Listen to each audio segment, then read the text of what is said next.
If you like audiobooks or audio shows, check out a free trial of Audible. Just click the link in the description.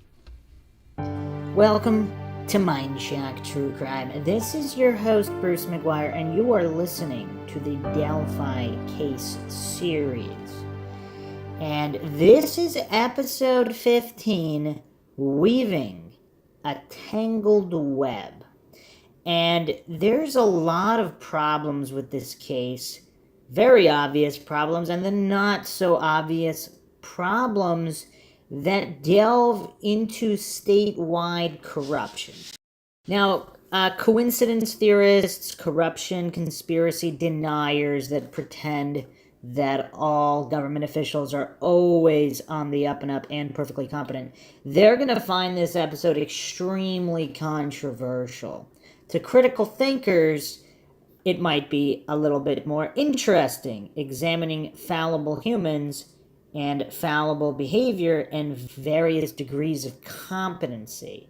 So we'll be finally taking a look at the Flora fire and the issues with some of these individuals that intersect the Delphi case, like Doug Carter.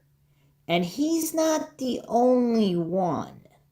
There's quite a few others.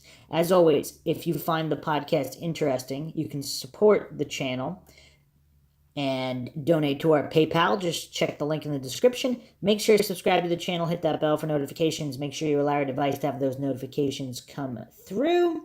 Or you could just go to youtube.com/Mindshock or youtube.com/Mindshock True Crime. Like and share this podcast to keep awareness up. In this case, awareness is how cases get solved. People keep talking, someone mentions something, and a new lead can manifest. Questions, comments, theories, thoughts, suggestions, rebuttals, debunkings of any kind, leave them in the comment section. All I ask is that at least a very, very basic children's level of English comprehension be met in order to have fruitful discussion, because people that are not even understanding what is being presented, getting triggered. Obviously, I do not discuss any individuals that aren't already public. I don't discuss any theories that aren't already public, especially in the case of public officials. I mean, this isn't rocket science, people. Okay, so let's just do the quick background on the Flora fire. A very, very tragic case. This article is from wishtv.com. Justice for the girls. 3 years later, no arrests after Flora girls die in fire. And this was published February 12th, 2020, so last year. Over a year ago. More than 3 years, and the article is by Stephanie Zeppelin, Travis Robinson, and Richard Essex.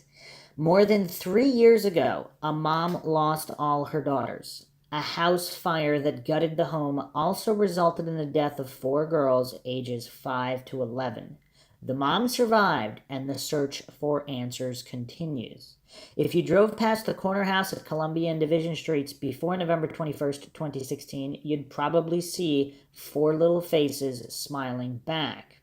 They were so joyous, said Kathy Clendening, one of the women who helped create a cookbook to raise funds for the family after the fire. They were very happy girls. I never seen them not smiling. Always on the front porch waving at everybody that went by. They didn't know a stranger. Now the house is the site of a mystery. Keone, Keriel, Kayara, and Kayana died in a fire in this house. Immediately after, the state fire marshal's office said it did not suspect foul play. But about 2 months later, a stunning announcement via email. Investigators now labeled the case arson. The girl's mom was the only survivor. For me to be right here today, it is just so hard. It's so hard, said Tracy Rose, the victim's grandfather. But as I continue to teach my daughter, you gotta keep fighting. Fight they did. The community created a cookbook and raised money, hoping it would draw out someone who knew something. People in Flora held a vigil marking 1 year since the fire, but that night, The state police did not release a suspect or description. As long as I'm breathing air, we're going to stay here, said ISP Superintendent Doug Carter on the 1-year anniversary of the fire. So we'll continue to move forward. We'll continue to drive and to drive and to talk and to talk and to talk. That month, Carroll County Prosecutor Rob Ives announced he would step down, and Flora Fire Chief Adam Randall resigned. Timeline of events: November 21st, 2016, Keone, Kariel, Kayara, and Kayana are killed in the fire. A day later, the fire is ruled undetermined.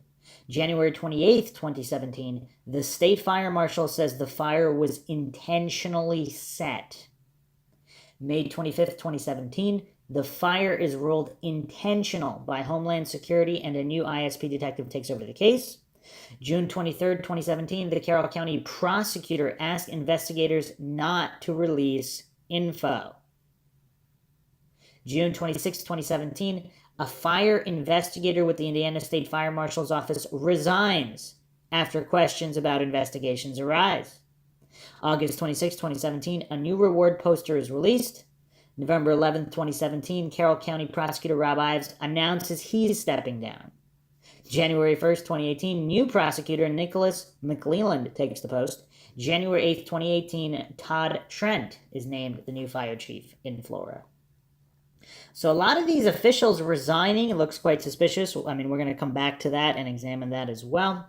What happened remains a secret. The biggest mystery in Flora lies inside the corner house. State investigators said the fire that killed the girls was arson, but what exactly happened is shrouded in secrecy. A man named Mike Vergan is one of the people who has been inside the house since the fire. He runs his own fire investigation company. He was hired by the mom of the 4 girls and her attorney. He has not worked with them for months, but said he still thinks about the house and the case often. Vergan spent more than 15 years as a certified fire investigator with the ATF before starting his own company. He has been to more than 1,000 fire scenes and investigated this one just weeks after it happened. There are still things he does not want to share.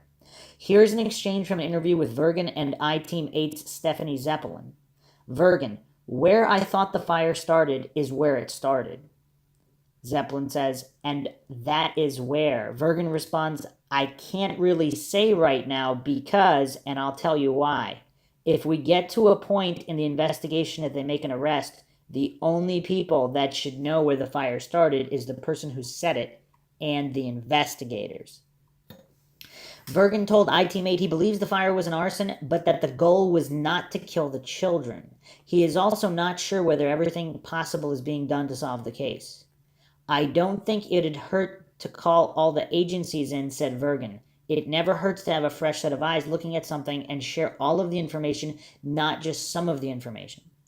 The case has already been reviewed by Indiana State Police, the State Fire Marshal, and the Indianapolis Fire Department. However, Vergan thinks more fresh eyes will be needed for the case to be solved. He also wants the family to know people still care. I just hope someday there's an answer, Vergan said. Vergan says working smoke alarms may be the only thing that could have saved the girls. The girls' mother has filed a federal wrongful death lawsuit against their landlord, claiming there were no working smoke detectors. I-Team 8 reached out to the mother for an interview, but she declined based on the advice of her attorney. Community looks back on tragic fire. The Florida community is finding new ways to keep their people safe as they look back to the tragic loss of the 4 girls. Community members say the girls barely get brought up these days outside the anniversary of the fire. But just like the house, thoughts of the girls and who may have set the fire are still there today. The town came together after the loss of the sisters. Every year they still gather to place flowers on the home's porch in remembrance. It was a shock to the town, Joyce Simpson said. These 4 little girls would always step outside and wave to you when you were going by. They were on a cheerleading squad, they were beautiful little girls, and I can't imagine somebody doing this to them. Many people rallied around fundraisers like Flora's 4 Angels cookbooks. We've raised $20,000, Simpson said. That money is supposed to get anyone who can help lead to an arrest. It will get to the town if no answers come by 2025. The family has moved away, the fundraising has died down, and hope is fading that answers will ever come. As long as it's been, I don't think anybody will come forward, Simpson said. I'm hoping there is, but I don't think. I think it's too late. But that doesn't mean what happened to the girls has been forgotten. As the investigation continues, the house still stands on the town's main street, boarded up and charred, serving as a daily reminder of tragedy. You'd be very hard-pressed to find one person in the town of Flora that doesn't want to figure out what happened to the girls, Carroll County Councilman Ethan Brown said. That's for sure. Everybody still is working to try to solve this mystery and all that and what happened, and I think we'll get there. Brown runs a restaurant down the street from the home. He says ever since the Flora arson and the double homicides of teen girls in neighboring Delphi, the town has been working hard to ensure yet another tragedy doesn't happen this close to home. This stuff never happens here, Brown says. To have it happen back to back with the Delphi murders is just horrible. Community members say if you know anything, please come forward and bring these girls justice. Okay. Where the investigation stands. If you'd like to contribute to the Flora's Four Angels Cookbook Fund, you can purchase one from Joyce Simpson by calling her at 574-967-4858. Where the investigation stands. Indiana State Police is leading the investigation. I-Team 8's Richard Essex recently sat down with ISP Superintendent Doug Carter. Carter says the detectives have not completely cleared anyone in the case and that they are still following tips and re-examining evidence. Flora has been very personal matter to me. There are many people that probably don't believe that's the case. I have a rock over there. I see those 4 little girls' names every day. I believe that case is solvable, but we got to be able to talk to everybody involved, said Carter. Carter would not talk to News 8 about any specific evidence that has been collected. Man, Carter's not having a good track record here in these past few years here. So, yeah, this is quite tragic. And Flora is roughly 10 miles southeast, mostly east, a little bit southeast of Delphi. The Indiana Packers Corporation is roughly a quarter of the way from Delphi to Flora. So let me go through one more article here. Pharos Tribune, Logansport, Indiana. Flora grieves loss of young girls. Local businesses have donation cans for the family. This was published November 21st, 2016 by Ben Middlecamp. Friends of a mother and her family torn with tragedy Monday morning began to memorialize a Flora home just hours after the 4 girls inside died in a fire, dropping off balloons, flowers, and dolls to remember the sisters whom the town now calls their own. The early morning blaze in downtown Flora killed 4 young sisters, authorities say, and injured their mother, as well as 2 law enforcement officers who responded to the flames. 10-year-old Audrey Weaver said she remembers her friend as someone who's funny, sweet, and always had a smile on her face. She knew all the girls, but Audrey said the oldest of the 4 was her best friend, a friend of hers since kindergarten. If she ever did something wrong, she would always say sorry, she said. She was a great friend. I'm glad she was my friend. Audrey's father, John Weaver, said they recently saw the family at the Area 4 agency, where the mother was signing her children up for a Christmas adoption program. Weaver said single parents like she and him could qualify for free presents during the holidays. I'm sure it was difficult to take care of 4 girls, he said. She's supposed to pick up her presents on December 19th. He remembers the oldest sister as an encouraging friend for Audrey. She had good aura, a nice bright shine to her, Weaver said. Jojo Plunkett sees the mother every morning before work at the Marathon gas station in town where the mother works. They would always talk as she would make breakfast at the station. Most times, Plunkett said she would talk about her 4 girls. She would talk nothing bad about her kids, she said. They meant everything to her in the world. It's so sad. Plunkett said she would also see the girls playing outside and riding their bikes when she would go eat at Pizza King, located across the street from the house. They would always say hi to everybody, she said. They were typical little girls enjoying life. Plunkett, who works at the corner cafe, said many of the businesses in town, such as the cafe, Dollar General, and Parrott's Meat Processing and Catering, have donation cans to aid in the mother's unexpected costs. Weaver added that someone also created a GoFundMe page. I'm just devastated, Plunkett said, who donated wherever she could Monday. Carroll Consolidated School Corporation released a statement Monday afternoon that grief counselors were available for students all day. Counselors and clergy members are also free to meet with anyone Tuesday and Wednesday at Carroll Elementary School. All activities other than sports practices have been canceled, the district stated in the release. Audrey, a fourth grader at Carroll Elementary, said she's heard of a memorial for the girls at some point during the week and that people are planning to bring food donations for the mother. Our school cares so much about her, she said. Plunkett said the community came together for her daughter many years ago when she was in a serious car crash, and she expects that to happen again. When one of us hurt, she said, we all hurt. So interesting comments here from one John Weaver. Now, John Weaver is not the rarest name. I'm sure there's a bunch of Weavers out there. Of course, John is one of the most popular first names in history. So how many John Weavers are in this case? I am not alleging that this is the same John Weaver that allegedly said that the bodies were found in the water in Delphi. I am not alleging this is the same John Weaver who works as a professor at Purdue University, where Kelsey German happened to go.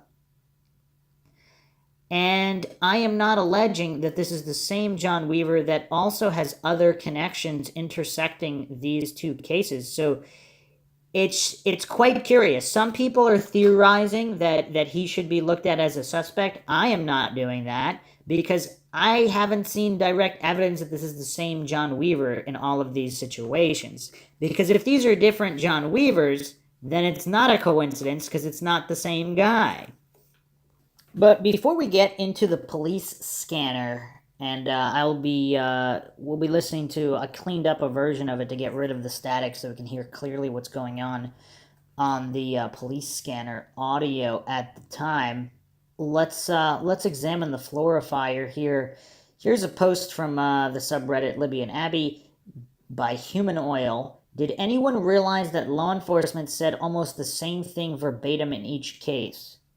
No info released, no suspects arrested, 2 detectives in each case, but Delphi has additional from ISP and FBI. I had never heard of the Flora fire victims until this, and that breaks my heart. If anyone knows where to get more info on them, please let me know. I'm not saying there's a conspiracy, but they do the silence thing in all their cases, which would mean that's why they haven't gotten anywhere as far as arrests. I mean, it's obviously the COD and the fires, but the lack of info, they have even spoken of that case is crazy. I'm not saying throw in every card you have, but asking about suspects, people seen around the area, or anything. DC is too personally involved, or he has horrible skills as a policeman. That's 6 kids dead with no answers. If they have 2 detectives on each case, how are they doing 40 hours a week and still getting their regular jobs done? I'm kind of astounded. What do you think could be more done to help these cases? What info besides cause of death would help? Do you think that at this point it's all talk to pacify the public? Do you think either case is solvable after this long? He wants info, but the public can't say what they don't know in either case. What are we supposed to look for? The voice in Delphi case could be so distorted that they made what it sounded like it should, but in reality it's not his voice. The phrases sound different. The picture could have been Grandpa or 18-year-old little Johnny, according to them. These cases are so confused. Another post here, the NAACP has been in Carroll County asking a lot of the same questions. Dennis Randall, Indiana Department of Homeland Security fire investigator, resigned. Adam Randall, Florida Fire Chief, resigned. When CBS 4 asked Florida Fire Department officials the reason why Randall decided to step down, our crews were not given a clear answer. Also, the prosecutor stepped down. The Delphi City Police Chief stepped down. The mayor stepped down right after getting reelected. A judge stepped down.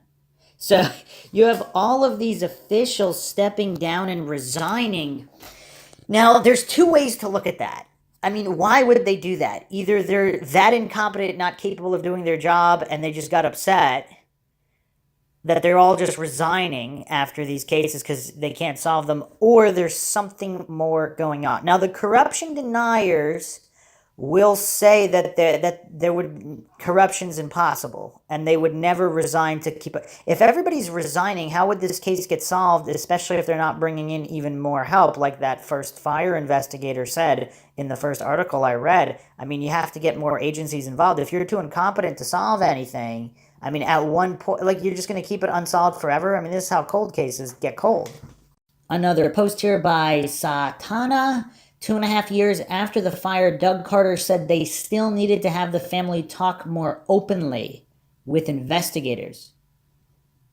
This is Fox59.com, May 22nd, 2019. During the press conference, ISP Superintendent Doug Carter said his office really needs to sit down and speak to the whole family, as well as Rose, about the days leading up to the fire. He said they have not been invited to do so thus far. Carter said there are things about the investigation he's not able to publicly speak about, but hopes to be able to someday. It's very important that we understand who's been at that house, what the dynamics were of the people who did visit the home, and right now we don't know what those answers are, said Carter. When asked about the difference in public responses to this case and the case of 2 murdered girls in Delphi, Carter said the cases are very different. It's because we don't have access to the whole family, he said. We have to sit down and have unfettered, completely transparent conversation with everybody that had access to the home for the weeks, months, and days up to that day. When those 4 beautiful girls were killed, that's why. There will come a time when we will be able to share more with you. I wish I could share with you today what I know, but I'm not going to.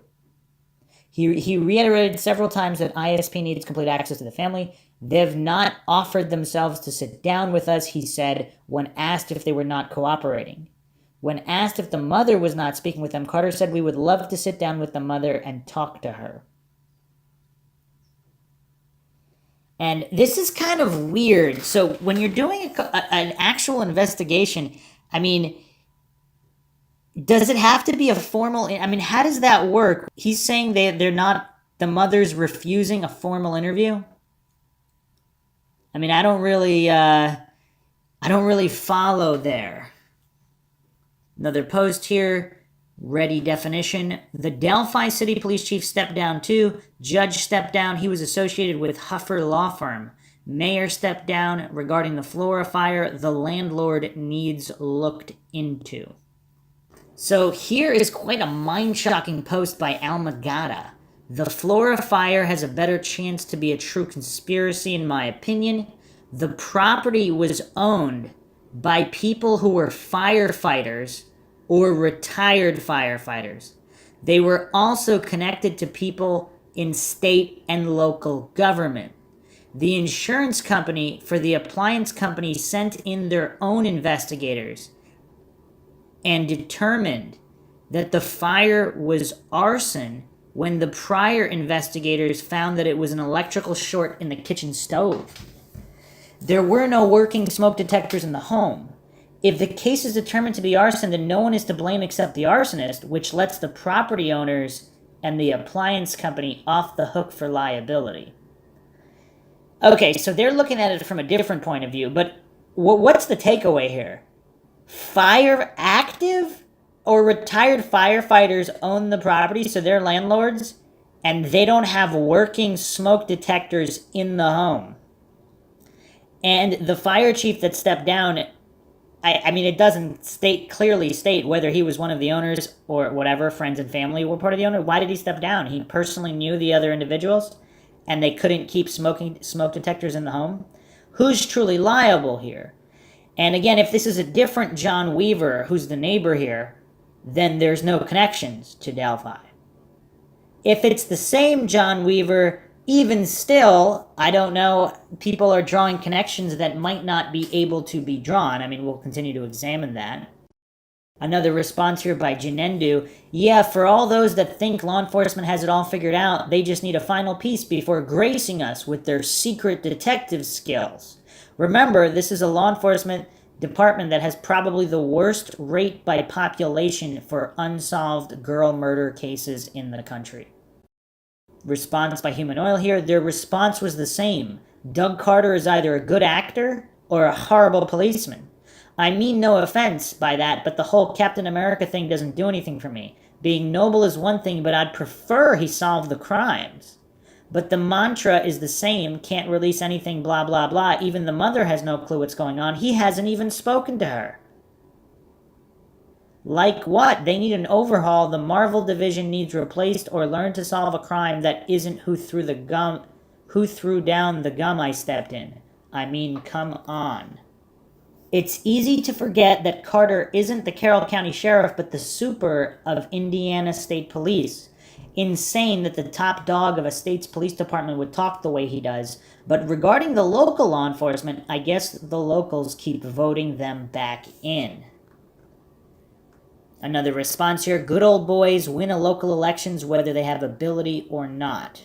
Another response here. 6 girls under the age of 14 murdered within 80 days of one another in the same county, and over 4 years later, nobody in custody. I've never heard of anything like that. Maybe the killers are rocket scientists and just too smart for law enforcement. Sad, because I don't see any justice anytime soon.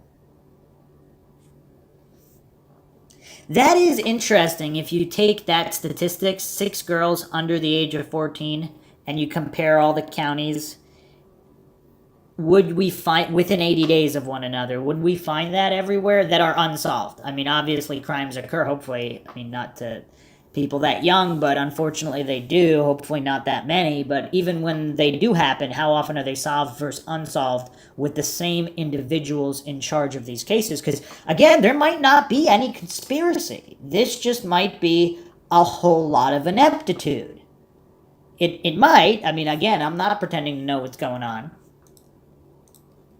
If there is a conspiracy, though, and all these people are resigning, that, I mean, it does look a little fishy. In how many cases do all these people just resign? It's crazy. The prosecutor, the fire department chief, it's really weird. Really weird. Now, there's not a lot of information on suspects, but apparently there was one neighbor with some dubious tattoos that apparently called these, or at least the oldest girl, names, and this is why the NAACP were involved, and then after the fires he moved out of state. I mean, if he was innocent, though, would he want to move out of state if people found out what he said and now they were dead? Everybody would hate him anyway, even if whether he was guilty or innocent. So I don't know. But there don't seem to be a whole lot of suspects that are publicly being discussed in the Flora fires. Other discussion on the Flora fire is supposedly there was quite a long wait to even respond to the fire. And some people are drawing parallels here with the same thing as calling off a search. There's a house on fire, they take their sweet time getting to it. And in the Delphi case, girls are missing. Oh, let's just call off the search. Again, I'm not saying that's what happened here in either case. This is discussion on Reddit. Make of that what you will. Another response here. In my opinion, Flora is different than Delphi only because the families involved in Delphi want to talk, give interviews, raise awareness. In the Flora situation, it's obvious that family is declining to talk. I'm not sure if that's obvious or not. I understand their fear. I think in the Flora matter, family knows who it may be and are scared. Delphi is different. Another comment here by Jurison. When I read about all this, all I could think of was that poor mother.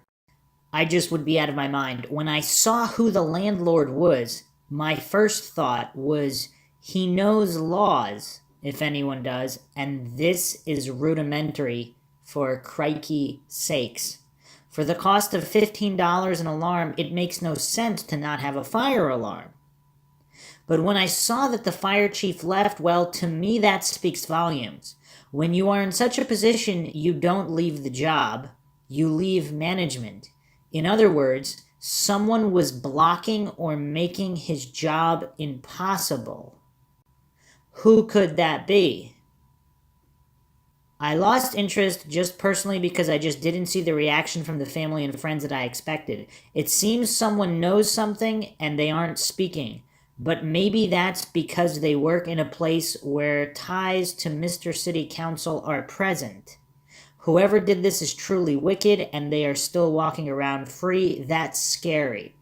The fire alarms may not have saved them, especially if accelerant was used as they suspected. I wonder how that house passed any inspection prior to renting ever. Alarms are not new laws. I'm going to go over one more article regarding the Flora fire, which is just really points to some corruption here. 1 year later, what we know about the fatal Flora fire by Joseph Paul, Journal and Courier.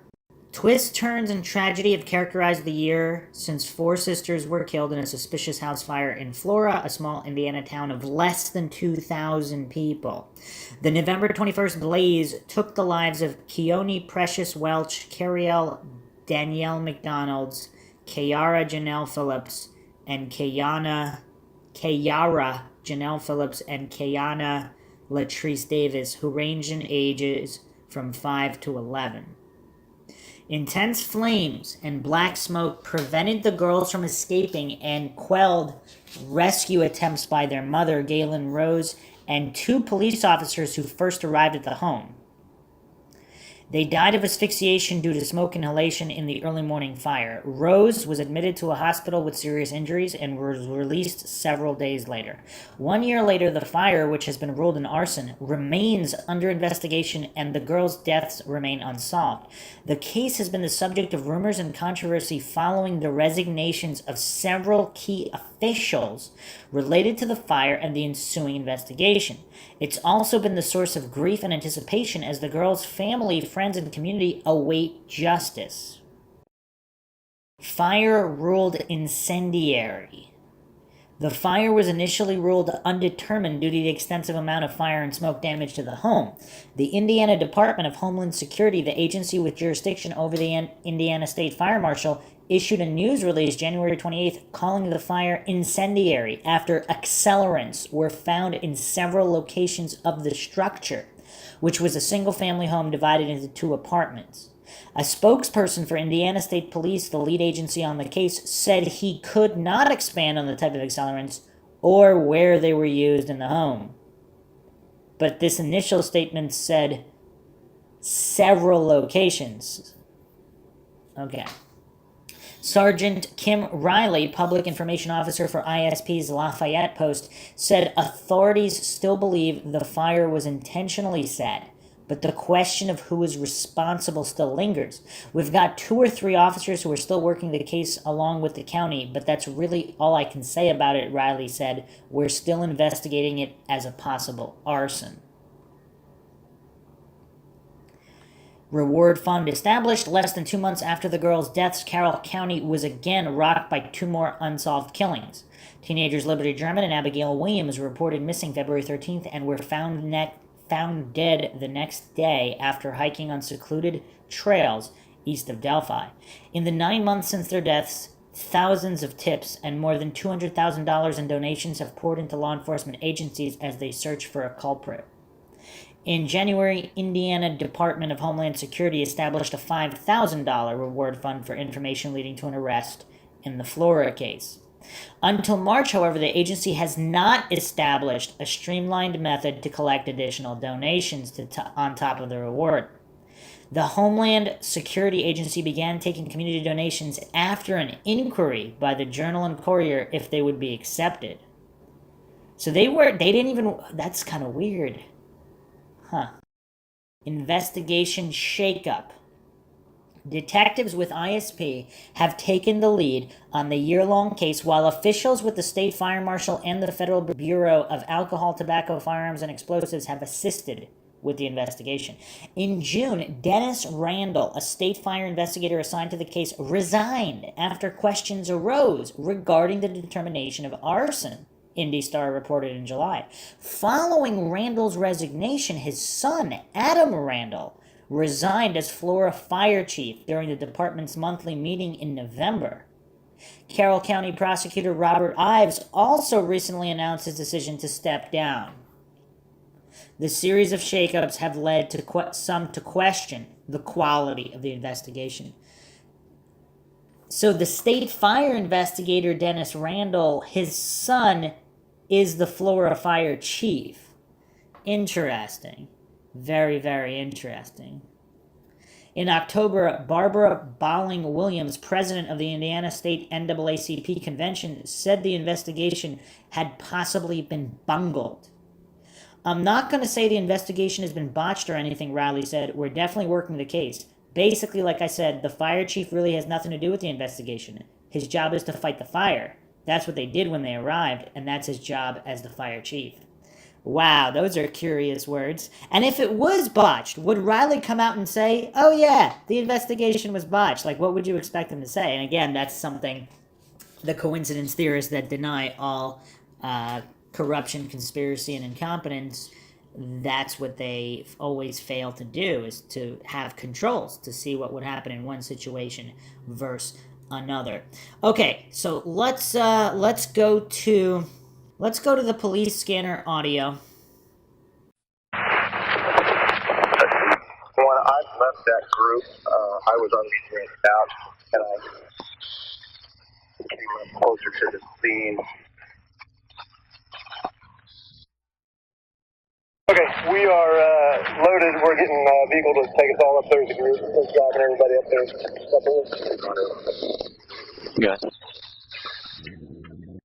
I got some pickup that's going to take us up there versus bringing several vehicles. So we'll be up there in just a minute. Wait for hit and run. No hurry.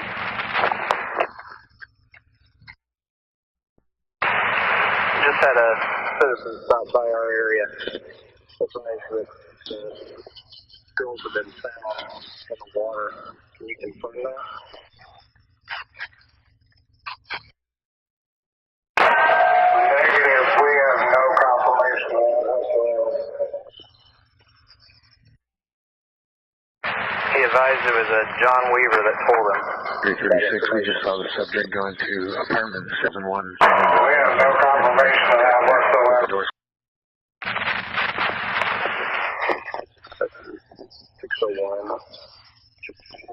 All of your connections are at the scene now.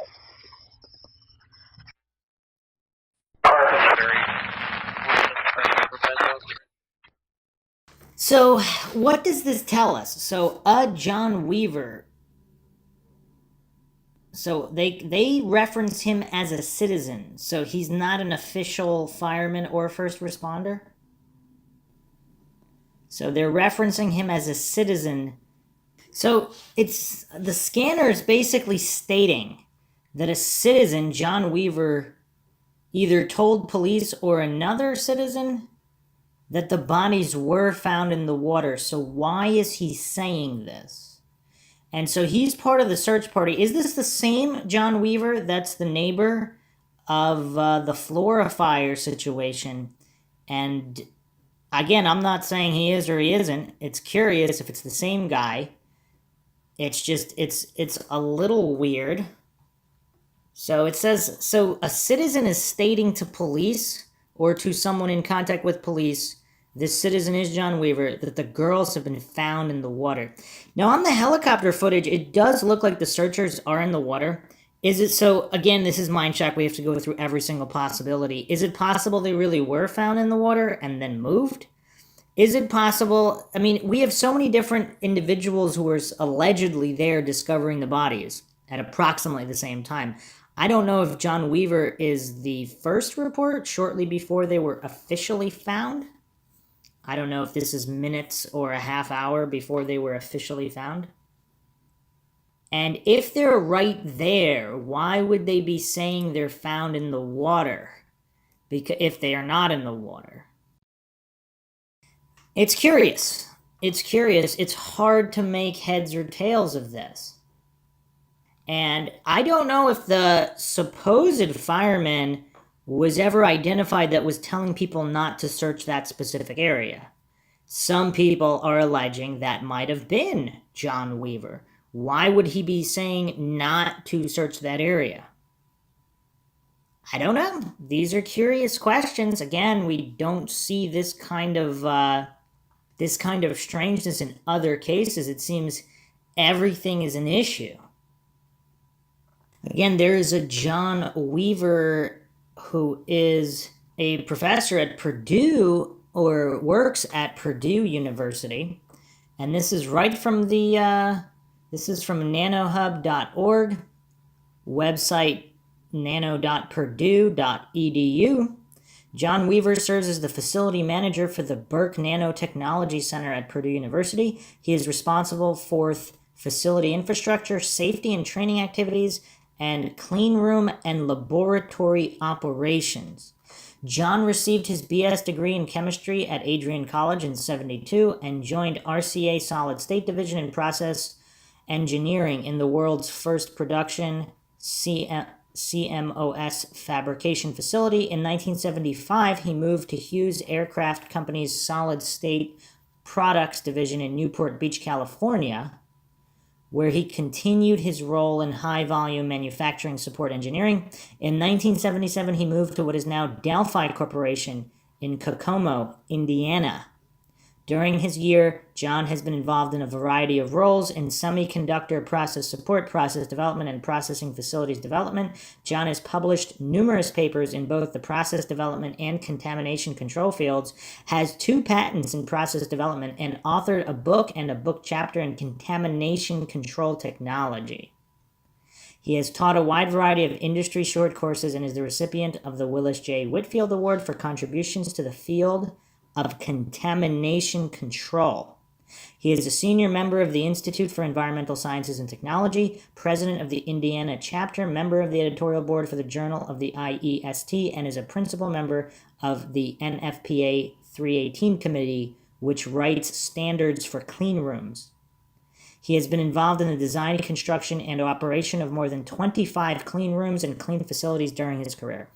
Now, the conspiracy theorist would immediately jump to, is this a man who understands contamination and evidence and has many, many years of experience with such? Again, I'm not even saying this is the same John Weaver. I am not alleging anything about anyone. It's just curious that all these guys have the same name. And there's even a John Weaver as part of the Lincoln Project trying to take down Donald Trump. That was a different John Weaver. So again, I am not stating any of these John Weavers are the same people. Another curiosity is, of course, the Linda Weldy case.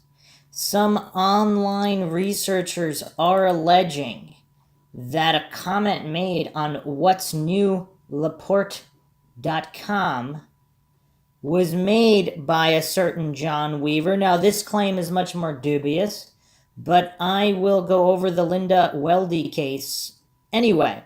Before we get to this specific article, I want to do an overview of the entire case for context here. This was posted on Reddit Crime Community. Linda Weldy 10 was last seen in February 1987 by her bus driver after school release for the day. She was dropped off at the end of her driveway in LaPorte County, Indiana. Her body was found 3 weeks later, March 17th, along an abandoned railroad track 9 miles from her home. Linda Weldy's family thinks a serial killer is to blame for her murder, but police are skeptical. Linda was 10 years old when she was abducted from her bus stop in 1987. Her body was found 3 weeks later. Her killer is still out there. Linda's disappearance and murder. On the afternoon of February 24th, 1987, Linda's bus dropped her off near her home on McClung Road. It was approximately 3:30 p.m. According to police, her bus driver and other children saw her walk to the family mailbox as she did each day. The bus drove off. Linda was supposed to walk about 250 yards down the curved gravel driveway to her home, which was hidden by trees. A veteran of Foreign Wars building now sits where Linda's home used to stand. Linda never made it home. Police say Egolf's then-boyfriend, Robert, whom she later married, was at home at the time. Robert helped raise Linda and Egolf's son. According to newspaper reports, Robert and Egolf's 12-year-old son were in the front yard installing an antenna. Karen says she worked the late shift at her job, so she didn't realize Linda didn't make it home until she talked with Robert and he asked where Linda was. 22 days later, Linda's body was found by a farmer along some abandoned railroad tracks on County Road 500 South near Kingsbury. Linda had been strangled. Police asked Egolf to identify the body. And apparently this case reminds this poster of Sherry Mahan's case. Winfield Township, Pennsylvania. On a sunny February 22nd, 1985, 8-year-old Sherry Mahan got off her school bus on Corn Planter Road and headed to her driveway in her home approximately 50 feet from the base of the driveway in Pennsylvania, but she never made it. 3 other students got off with her at the stop, but all 3 made it home. A van sketch, as described by witnesses, possibly involved with Sherry Mahan's disappearance. And some researchers are stating here that Linda Weldy was not Linda Weldy Egolf. Her last name was Weldy. Her mother was Karen, last name at the time unknown. So they don't even know her mother's name here. Karen's boyfriend at the time was Robert Egolf. Karen later married out Robert Egolf and became Karen Egolf. 12-year-old was the son of Karen and unknown, at least half-brother to Linda, his first and last name unknown. Another poster said, "This reminds me of Jennifer Odom, got off the bus, never made it all the way up the drive to her home, found murdered a week later." I believe that was in February 2, 1993. So in this website, what's new, Laporte.com, cold case killing of Linda Weldy 10 still waiting to be solved. Can you help? February 24th, 2014. 27 years ago this week, 10-year-old Linda Weldy of LaPorte disappeared. She was reported missing February 24th, 1987. She was found dead March 17th of the same year. Like the 1993 cold case murder of LaPorte teen Raina Ryson that resulted in an arrest in 2013, authorities and others hope new evidence will surface in the Linda Weldy killing. Linda got off her LaPorte Community School Court bus at about 3:30, February 24th, 1987, near her home on McClung Road, but apparently did not get to her house. Her mother reported her missing that evening. Her body was discovered over 2 weeks later on an abandoned railroad right-of-way near County Road 500 South near Kingsbury. Police conducted interviews at the time, but no arrests were made. I'm still curious on, the mother's boyfriend and her 12-year-old son are in the yard when she's being taken or something happened. None of this makes any sense. And of course, there wasn't really a big internet true crime community back then, so this wasn't really being discussed extensively. The most extensive article I could find on this case is actually WSBT.com, Cold Case Files, the kidnapping and murder of 10-year-old Linda Weldy, posted Sunday, March 12, 2013. Linda Weldy's family thinks a serial killer is to blame for her murder, but police are skeptical. Linda was 10 years old when she was abducted from her bus stop in 1987. Her body was found 3 weeks later. Her killer is still out there. Tragedy. It's been 26 years since her daughter Linda Weldy was kidnapped and murdered, and Karen Egolf has felt every single minute of those 26 years. Some days are good and some days are bad, says Egolf, and they say with time it will heal all wounds. When something like this happens to your child, it doesn't heal. Sometimes you feel a little numb. But no, it never goes away. It never heals. Linda Weldy was a happy 10-year-old girl. She loved fishing and riding her bike. She was a riot. She was so funny. She loved this TV show called Mork and Mindy, says Egolf. Life was good, Egolf says, and the day Linda disappeared was like any other. We never thought that anything like this could possibly happen to us. We weren't rich, we didn't have very much money, and we always thought that people who got kidnapped for a ransom, and we were just so ignorant, says Egolf. Linda's disappearance and murder. On the afternoon of February 24th, 1987, Linda's bus dropped her off near her home on McClung Road. It was about 3:30 p.m. According to police, her bus driver and other children saw her walk toward the family mailbox as she did each day. The bus drove off. Linda was supposed to walk about 250 yards down the curved gravel driveway to her home, which was hidden by trees. A veteran of foreign wars building now sits where Linda's home used to stand. Linda never made it home. Police say Egolf's then-boyfriend Robert, whom she later married, was at home at the time. Robert helped raise Linda and Egolf's son. According to newspaper reports, Robert and Egolf's 12-year-old son were in the front yard installing an antenna. Karen says she worked the late shift at her job, so she didn't realize Linda didn't make it home until she talked with Robert and he asked where Linda was. Egolf says Linda often went over to a friend's house after school. When they realized Linda was unaccounted for, Egolf went to the police. This doesn't make sense to me. If Robert and Egolf's 12-year-old son are in the front yard installing an antenna, how did they not see or hear the bus? Let alone her. That doesn't make any sense. They assumed she went over to a friend's house. I didn't want to think my baby is gone and she's never coming home and I'll never see her again. I just keep clinging to that hope that she will come home and that we will find her and she will be back. I wouldn't give up. We still had that fragment of hope, says Egolf. That fragment shattered 22 days later. Linda's body was found by a farmer along some long abandoned railroad tracks, County Road 500 South near Kingsbury. Linda had been strangled. Police asked Egolf to identify the body. I still held on to that hope. No, it can't be her. It's got to be somebody else, says Egolf. But then I saw her. Who would do this to a child and live with themselves? I don't understand, people. I don't understand how anybody can hurt another person. According to newspaper reports at the time, police said they believed the person or people responsible for her murder probably knew Linda. But her family has a different theory. Egolf believes suspected serial killer Larry Hall murdered Linda. I actually went over Larry Hall on the Springfield 3 podcast series. If you haven't checked that out, you can check that out. Could a serial killer be to blame? Christopher Hawley Martin wrote a book about Larry Hall titled Urges.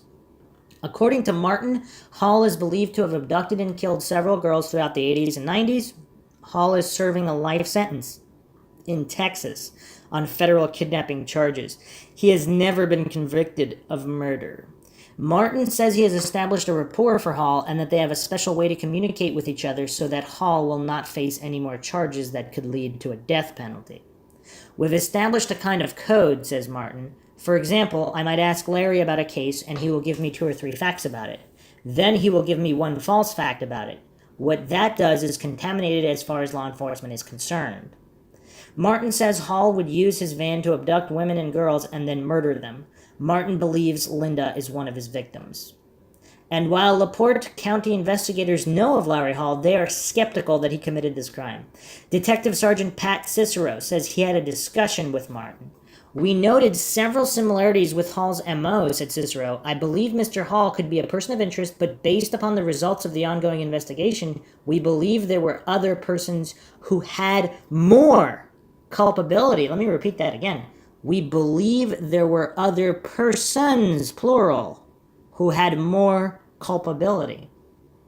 Cicero says suspects were developed in this case, but he wouldn't elaborate. That means there are still no answers for Linda's family. No answers. We still don't know, says Egolf. We still have our suspicions, and the police still have their suspicions. And it would be nice to be able to just close this. We would ask for anyone who has information to please come forward. The suspect or suspects knows who they are and what they did. It is time for them to help a grieving family, says Cicero. Egolf sits down every now and then to look at the pictures of Linda's life. The photos are reminders of how beautiful Linda was as a child, but there will be no wedding photos, no snapshots of graduation day, no grandchildren to add to her album. The photos of Linda Weldy will forever end at age 10. She didn't get a chance to do anything, but I am so very glad that I had her. even it was just for a short time, says Egolf. Do you know something? Please contact the LaPorte County Sheriff's Office Detective Bureau, 219-326-7700. So another very, very tragic case. And at some point, I've mentioned this in other cases, at which point should the police release all the information they have publicly? Because if they're not going to solve it, I mean, they're trying to protect the case for prosecution. That's all well and good.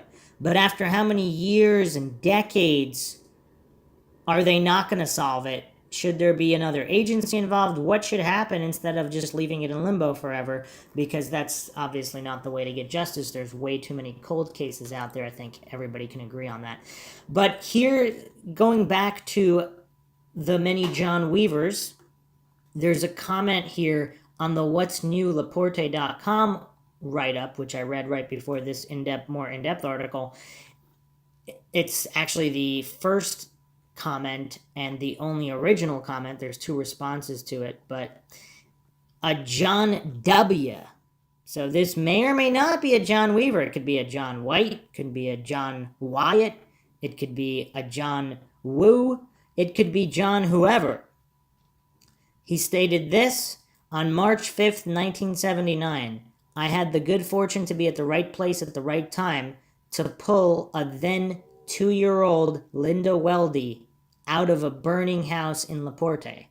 I never quite understood why God would allow me to save her life that day, only to be taken 8 years later. I pray someone will step up and bring some closure to this case.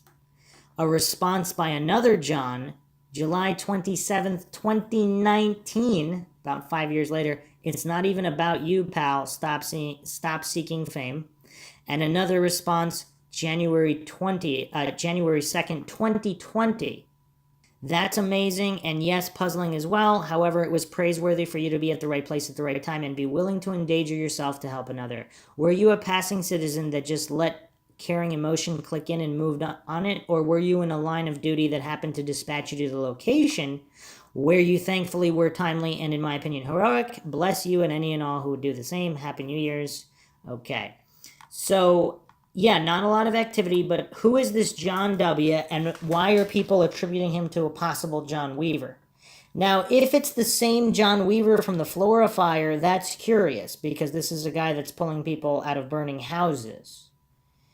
That's a little bit curious. And LaPorte, Indiana, is about 90 miles north of Flora and Delphi. So not incredibly close, but still the same state, just for reference. So, yeah, what do we make of John Weaver? If these are all different individuals, and John W. is not necessarily John Weaver. Again, and if there's evidence that this John Weaver from Flora lived in LaPorte or worked in LaPorte in that area, it's all very, very curious, but without definitive answers, these could all be completely different John Weavers. And this is quite a tangled web that has been weaved. It's very, very mind-shocking.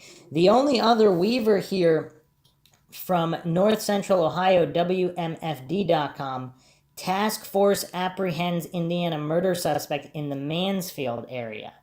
Mansfield, Ohio, a fugitive. This was Wednesday, July 8th, 2020, just last year. Mansfield, Ohio, a fugitive from justice took several officers on a chase through a wooded area on Tuesday. 24-year-old Martrell Weaver, who was wanted for murder out of Fort Wayne, Indiana, was suspected to be in the Mansfield area with family. Weaver is said to have shot a female victim 4 times at a residence in the Fort Wayne area. Following up on a lead, the Northern Ohio Violent Fugitive Task Force closed in on Weaver in a wooded area between the Woodside Estates Mobile Home Park and Caldwell Street. The task force officers arrested Weaver without further incidents and transported to the Richland County Jail, remaining there until he can be extradited back to Indiana to face his pending charges. Our task force and the U.S. Marshal Service across the country will stop at nothing to track down violent fugitives like this, said U.S. Marshal Pete Elliott. Both cities, Fort Wayne and Mansfield, are safer tonight with this man off the streets. And does this Martrell S. Weaver look like the younger sketch? I don't know. Some people are convinced that the bridge guy or the killer had an accomplice, and this might have been an older guy and a younger guy, possibly related. Possibly related, possibly not. But as always, there's more questions than answers, and hopefully this case does not become a cold case. But the parallels to the Florida fire with a lot of these same officials involved, it is quite curious.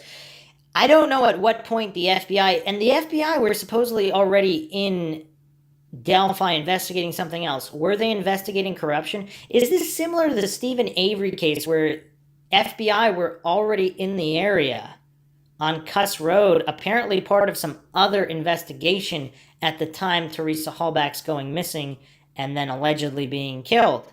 So is there something similar going on here where the FBI were already onto corruption in Indiana? Now, the coincidence theorists and the corruption deniers, they maintain that the FBI or some other agency would obviously discover corruption. Well, that doesn't happen overnight. If this is an ongoing investigation and it goes up even higher than surmised, even well beyond the individuals involved in the Florida fire, it's very, very common in, of course, law enforcement to go after the biggest fish you can.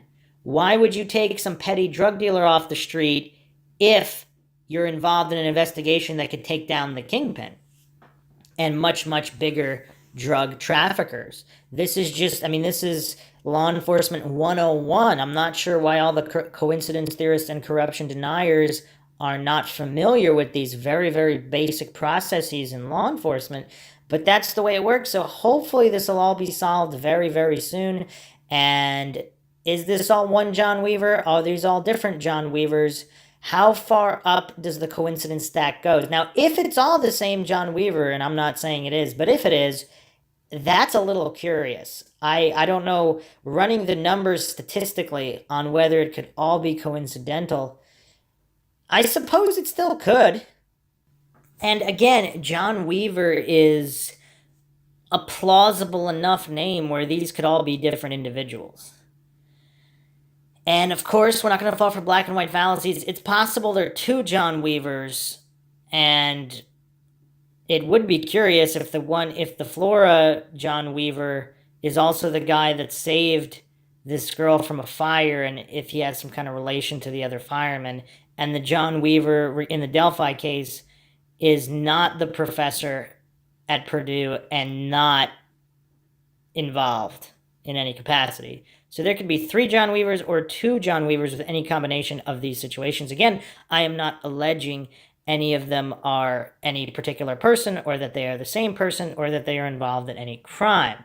This was all reported, and I just went through the articles, and these names keep coming up. And even if it was the same John Weaver, as I said, that doesn't mean he's guilty of any crime. I suppose it's all possible he could have been a good Samaritan who happened to live near the Flora fire. So, yeah, a lot of people want to draw these definitive parallels that simply cannot be drawn, especially not with the limited information. And apparently, again, just from comments, I have no way to corroborate this, supposedly the Delphi police did speak to John Weaver, as I would assume if he was there finding the bodies, possibly in the water, possibly not if they were moved. Obviously, they would want to know exactly what was going on there. And I'm assuming they would have also investigated all of the searchers, but the alibi, of course, but it's weird because again, this is all rumored, that at least one or two of the searchers admitted to touching the bodies. Again, this is just a rumor. Why would they?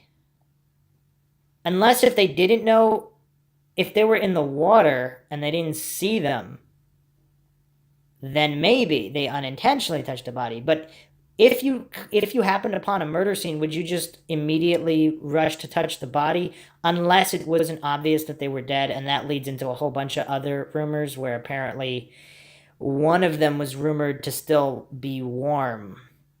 And other rumors were that she died in the ambulance on the way away from the scene.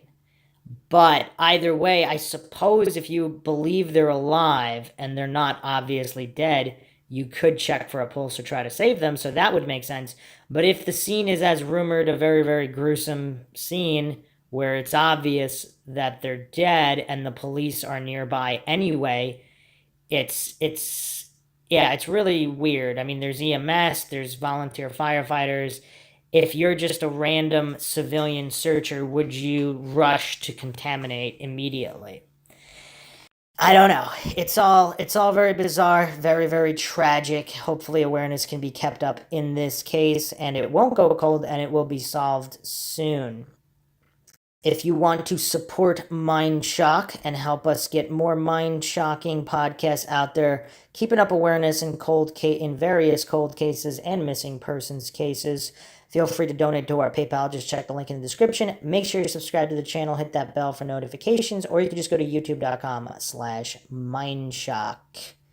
Like and share this podcast on social media platforms, of which you can find us on Twitter, Facebook, Reddit, and Patreon. Patrons do get priority for case topic logical analysis, co-podcast, or requests. You could also be a guest on the podcast depending on your tier.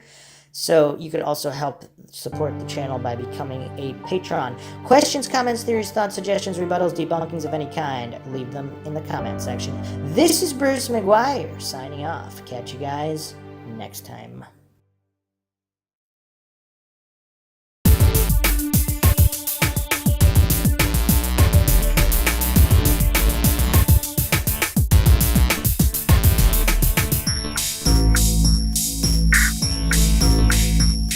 If you like audiobooks or audio shows, check out a free trial of Audible. Just click the link in the description. Welcome to Mindshock True Crime. You are listening to the Delphi case series. This is episode 16. James Brian Chadwell. Everyone's been talking about Chadwell, whether or not he makes a good suspect, why he's so creepy, and strange connections. I mean, this is a guy that used to camp under the Monon High Bridge. I mean, it does get strange, and that's just the tip of the iceberg. Everything needs to be dissected in typical Mindshock fashion, with logic and reason at the forefront. As always, if you enjoyed the podcast, you can donate to our PayPal. Just check the link in the description. Make sure you subscribe to the channel, hit that bell for notifications. Make sure you allow your device to have those notifications come through. Or you could just go to youtube.com/Mindshock. Like and share this podcast. Keep up the awareness in this case as well as other unsolved cases.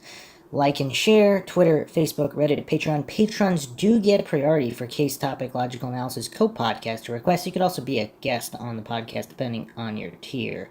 Questions, comments, theories, thoughts, suggestions, rebuttals, debunkings of any kind. Leave them in the comment section. Alright, let's just do a quick overview on Chadwell first. This was posted by Jessica McBride, June 7th, 2021 on Heavy.com. James Brian Chadwell, 5 fast facts you need to know.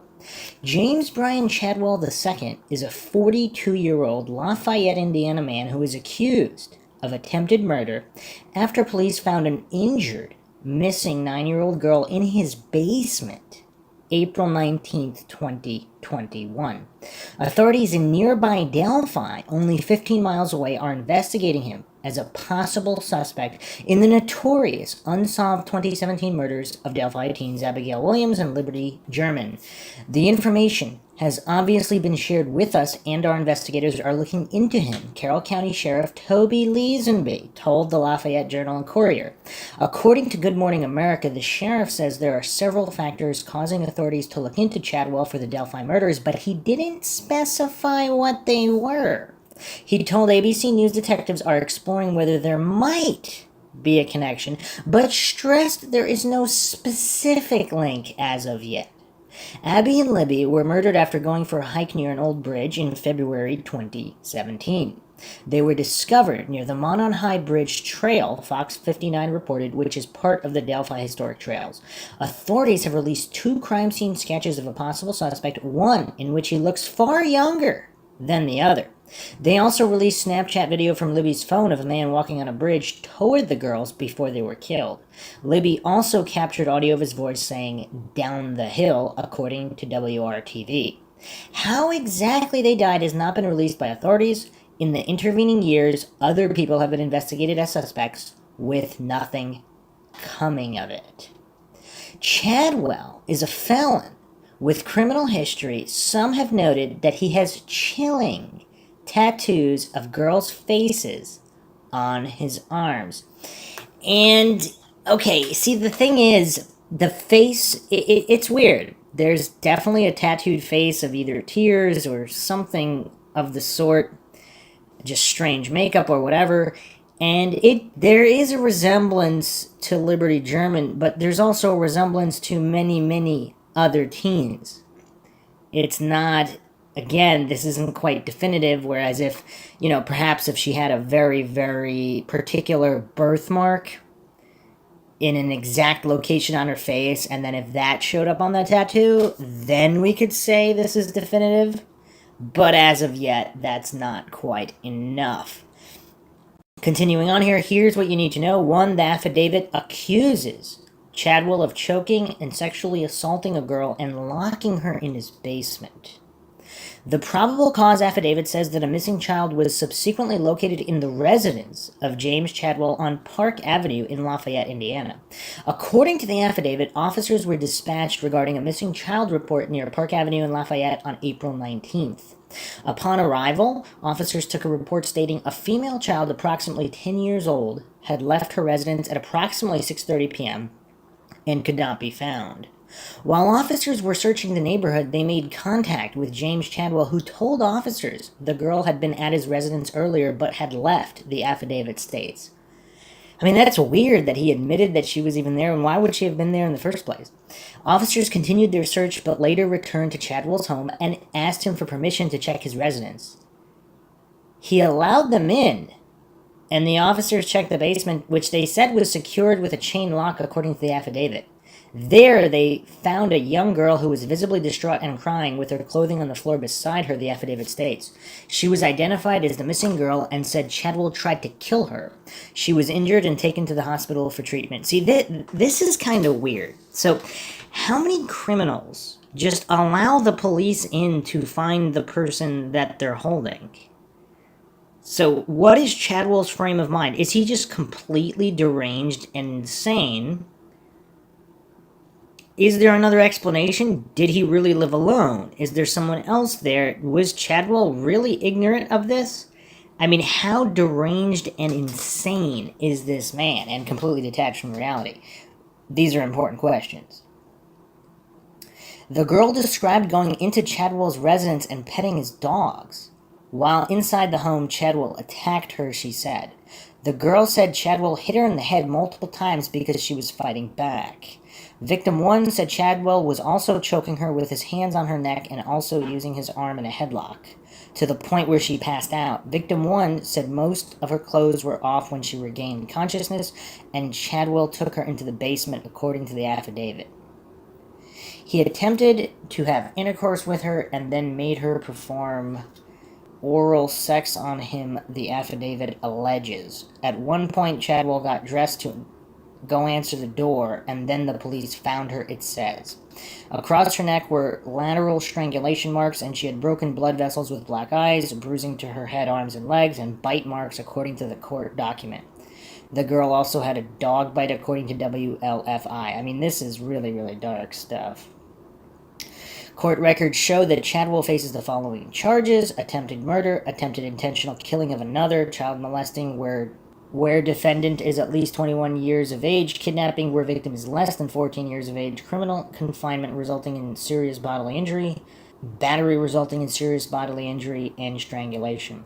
A post on Facebook from a woman who said she was related to the 9-year-old victim claimed Chadwell strangled her so bad blood came out of her eyes.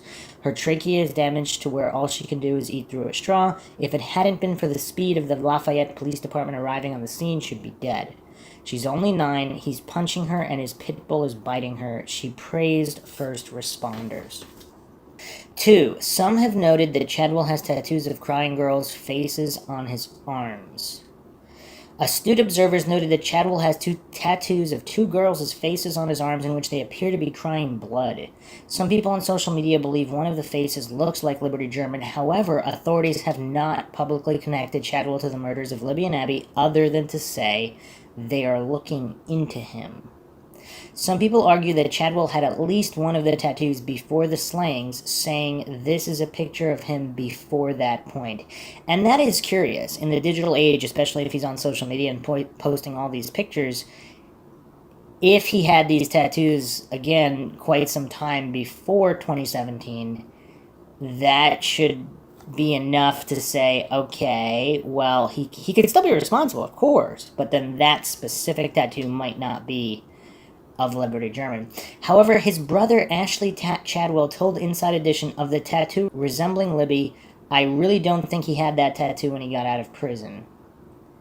Ashley Chadwell told Inside Edition, he's a monster exactly. He's an absolute evil person. Do I think that he's capable of that kind of crime?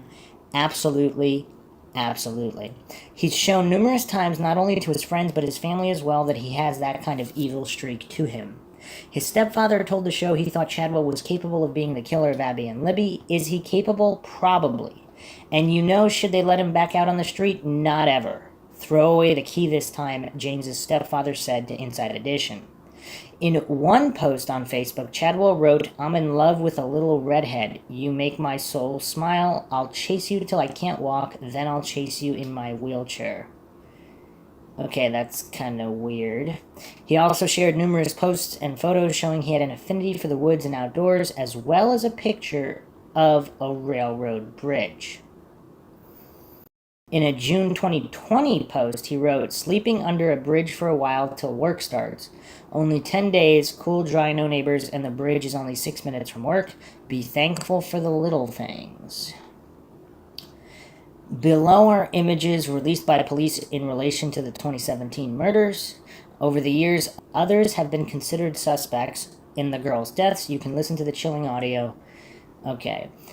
Named as a possible suspect in the past was an Indiana man, Paul Etter, 55, who was killed in a standoff with police after being accused of abducting and sexually assaulting a 26-year-old woman who pulled into his driveway with a flat tire. However, nothing ever came of it. No one has been arrested or charged or publicly accused in the murders. 3. Chadwell, a welder, filled his Facebook page with angry rants about life, saying that he wrecked everything and cries a lot. In one of his voluminous posts on Facebook, Chadwell wrote, sometimes I'm up, sometimes I'm down. Everything was going so well, but I had to wreck it because I don't understand easy. I wrecked it, now I'm here again at the beginning. I cry a lot because I know there are people dealing with worse. I'll survive, but a lot won't. We need to come together and help everyone, especially the ones that are struggling. It's up to us to make a difference. It's not about skin color or religion. It's about loving one another. We are all in this together. Let's make this monumental. I support this movement. Back me and smile. He wrote that he was a welder fabricator at Wabash National, who lived in Lafayette, Indiana, but was from La Follette, Tennessee. He described himself as single. He showed an obsession with pit bulls. Stormed Area 51 last night. The aliens are real, he wrote in one post. Tuesday night bonfire.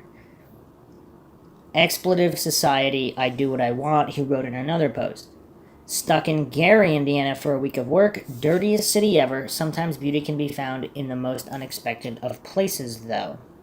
I love all of life's creatures, big, small, hairy, or just plain creepy. If they don't threaten my life, I won't threaten theirs. That's good parenting skills with a Z. OMG, took forever to see the faces in this. If you can find the angel and the demon, wow. I've had this schoolboy crush on this girl since the car wash and train trestle. I'm not what she deserves, but I'm trying to be something. Even if she never talks to me again, at least I'll know I was a part. Baby, please don't make me keep searching for you when I know exactly where you are. You will always be my dream girl. Can we just skip all the formalities? I just want a woman that's willing to put in the same effort I do. I know that's probably too much to ask in this day and age, but a boy can still dream. If I can't have true love, I have Pornhub. Quite the poet. So many women talk a good game, but actually have no game. They talk about forever and happily happily ever after, but don't want to do expletive to keep it. Getting it is the baby steps. Keeping it is being called a committed adult who is truly in love. You all need to get your expletive right and quit blaming good guys for where you're falling short. We don't need you. Now, there was a post here about apparently people that killed a baby elephant, and Chadwell responded, I want to hunt humans. Make my own style of wall mounts. Now, yeah, that one's a little weird, because if he's talking about hunting the humans that hunt baby elephants, I mean, I don't know. Might not be a bad thing. So, my life is going really well, but I want to wreck it. I don't know what's wrong with me, I just know what is. This life seems so lackluster, I don't need more. I want to be more. He shared this other post. The police are looking for a suspect described as sexy, funny, and great in bed. You're safe, but where shall I hide? So this is probably not going to be politically correct and will probably sound worse than I wanted to, but I just want to say thank you to my darker-skinned friends. Whatever your background, thank you for helping me grow. I love the flavor that all of you bring to my vanilla world. Thank you. Another post, I don't have a social circle because I don't like people. I'm trying. Wow. He also shared this post, my 4 moods. I need coffee. 1, I need coffee. 2, I need a nap. 3, I need a vacation. 4, I need duct tape, rope, and a shovel. Another post here. I'm dying inside because I feel I have nothing, but I have everything. I will make it. I don't need your approval. Crazy weekend. Came home after work on Friday to find someone had broken in and was sleeping in my extra bedroom. Took me about 15 minutes to wake him up. He woke up trying to tell me this was his house. I hurt him pretty bad, drug him to the sidewalk, and called local law. They arrested me for assault. Went to jail, told them what happened. They dropped charges against me and charged him. Still cost me $400 to get out. Then today I was walking into work and slipped and fell on the ice. Broken right wrist, 6 stitches in my head, and back issues. So now I'm stuck on light duty for a while and spent all day at the hospital. I'm still smiling. Without the bad, we wouldn't appreciate the good. Blessings come in many shades. Be thankful for what you have. Trump, you still have my vote. I'm not sure how that was political, but that's how he ended that. Okay. He shared this other post, how sheep get away with murder. And there's 5 sheep lined up with their numbers, 1, 2, 3, 4, 5, and then the 2 guys watching on the other side of the one-way mirror, nodding off sleeping. Because they're counting the sheep. Okay, whatever. Okay. Other posts here, no Valentines, no drama. Turned myself into a 90 treatment facility. I'm gonna beat this. Another post, I was locked up for 13 and a half years because I assaulted a prison guard and a cop. Never imagined it would be so difficult coming back out here. I'm a good guy, just made some mistakes. The world holds it against me. Now I'm doing better and still get judged. Cops need expletives like me to keep them in line. We still have rights. 4, Chadwell has a lengthy, assaultive criminal history in Indiana and South Dakota. The probable cause affidavit says that Chadwell has an extensive criminal history. He was convicted of criminal recklessness with a deadly weapon, a felony, in Miami County. He was convicted in 2000 in Pennington County, South Dakota, of assault aggravated, a felony, and was convicted of stolen property. He was convicted in U.S. District Court, South Dakota, of being a felon in possession of a firearm, a felony, in 2001. He was convicted in Minnehaha County. Is that how you pronounce it? Minnehaha County, South Dakota, of assault aggravated a felony in 2003. He was convicted in Cass County, Indiana, for receiving stolen property, a felony, on June 9, 2016. He was convicted of OWI with a prior, a felony, and resisting law enforcement, a misdemeanor, in February 2020 in Miami County. In October 2020, he was convicted of criminal trespass and criminal mischief and was still on probation. He was convicted of criminal trespass and was wanted on warrants. Court records show that when he was convicted of criminal trespassing in 2020, a charge of public intoxication was dismissed. He received a 90-day jail sentence. Court records also show he used to live in Peru, Indiana. His father filed a notice of claim to a victim from that address in 2020. In 2020, when he was convicted of resisting law enforcement, he received a 124-day jail term, a theft charge was dismissed. His probation was revoked. In 2020, he was also convicted of drunk driving with a prior conviction and resisting law enforcement. A charge of operating a vehicle while intoxicating, endangering a person was dismissed. He received 365 days in jail. That was a felony case. He had an ongoing court case in 2017 for receiving stolen property and probation violation, but no hearings in February 2017. There were hearings, however, in that case in the months after the time frame. At the time, his address was given as Kokomo, Indiana. That's about 34 miles from Delphi, and of course there are other individuals connected to Kokomo, and I'll be going over them probably in the next podcast. That's about 34 miles from Delphi. He was sentenced in June 2016. In August 2016, he allegedly violated probation. In November 2016, he was taken to jail and held without bond, but a few days later, the state and probation officer agreed to an OR release of the defendant from the CCJ. A hearing was scheduled for April 2017 in the case. The Delphi murders occurred February 2017. He was found guilty of battery resulting in bodily injury in 2000 and criminal recklessness resulting in serious injury. Charges of illegal consumption of alcohol and battery resulting in serious bodily injury were dismissed. He was accused of violating probation. On TikTok, Chadwell talked about people preying on the little people. In a chilling TikTok video recorded April 18th, Chadwell said, "So, to all you little kids out there, my nose doesn't look like this because I cut myself shaving. If you want to come get some. Quit preying on the little people. There's more than enough to go around. Come find me, or I will find you." He had an injury to his nose in the video. So, to all you little kids out there that are talking about this rape date thing,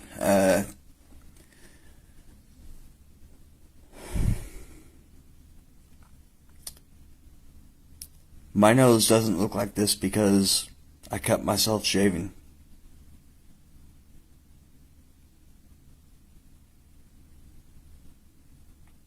If you want some, come get some. Quit preying on little people.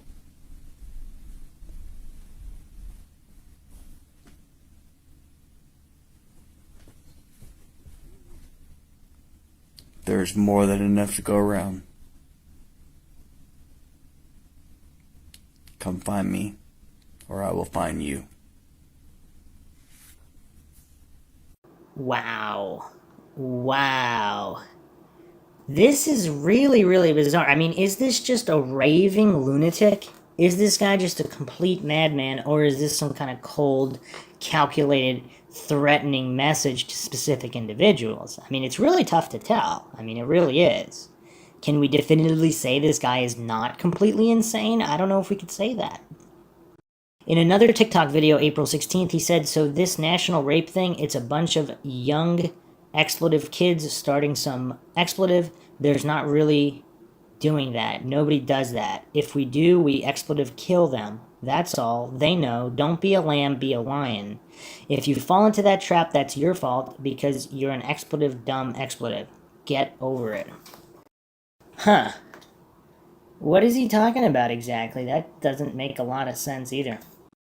On April 18th, Chadwell recorded a TikTok video in which he said, "All you chicks on TikTok trying to sling your booty or sling your taco, whatever you're trying to do, you need to wrap that expletive up. It ain't working. We got Pornhub for that expletive. We don't need your little extras, so take that expletive somewhere else. We're looking for a real woman over the age of 30 and confident, and you know who you are." That was the day before the girl was reported missing in Lafayette. Chadwell used the TikTok handle Outlaw313.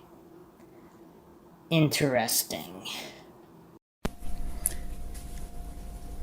So apparently I was liking some videos that I was just trying to support and didn't really understand exactly what they were about. But, I'm still gonna fucking support you guys. You got me, I got you. That's all that matters. Keep doing what you're doing.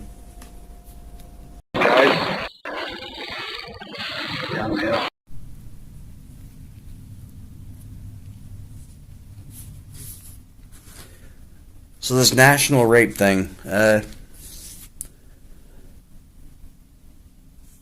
it's a bunch of young ass kids fucking starting some bullshit just to get some social media support. They're not really fucking doing that.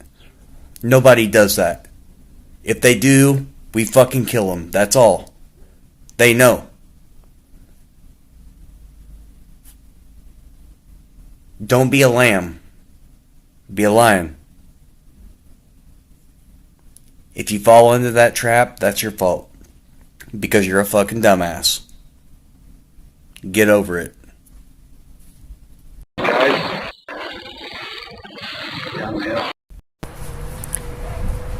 So I said I would never do this because I'm not photogenic for one thing, but I also just really don't like people. I have dogs.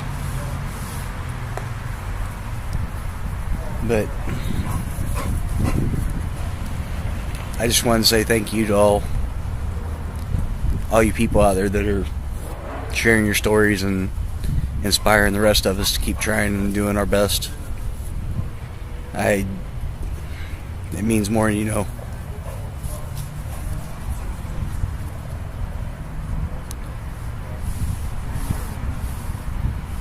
That's really all I got.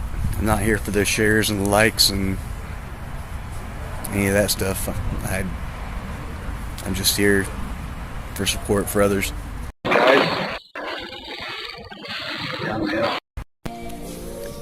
Okay, there's something I want to get off my chest. To all you black folk out there that are constantly trying to stand up to the government because they're corrupt. Thank you. I love you. And know you're not in this battle alone. We're all in this together. United we stand, divided we fall.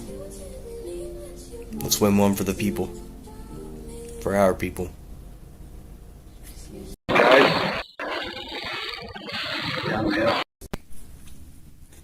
So, all you chicks on TikTok trying to sling your booty or sling your taco, whatever you're trying to do,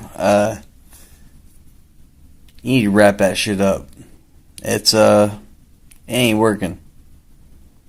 Nobody, we got Pornhub for that shit. We don't need your little extras. So, take that shit somewhere else.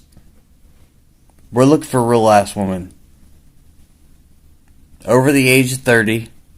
And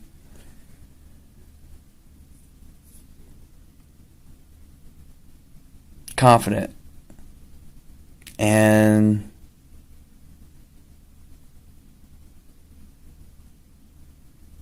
you know who you are.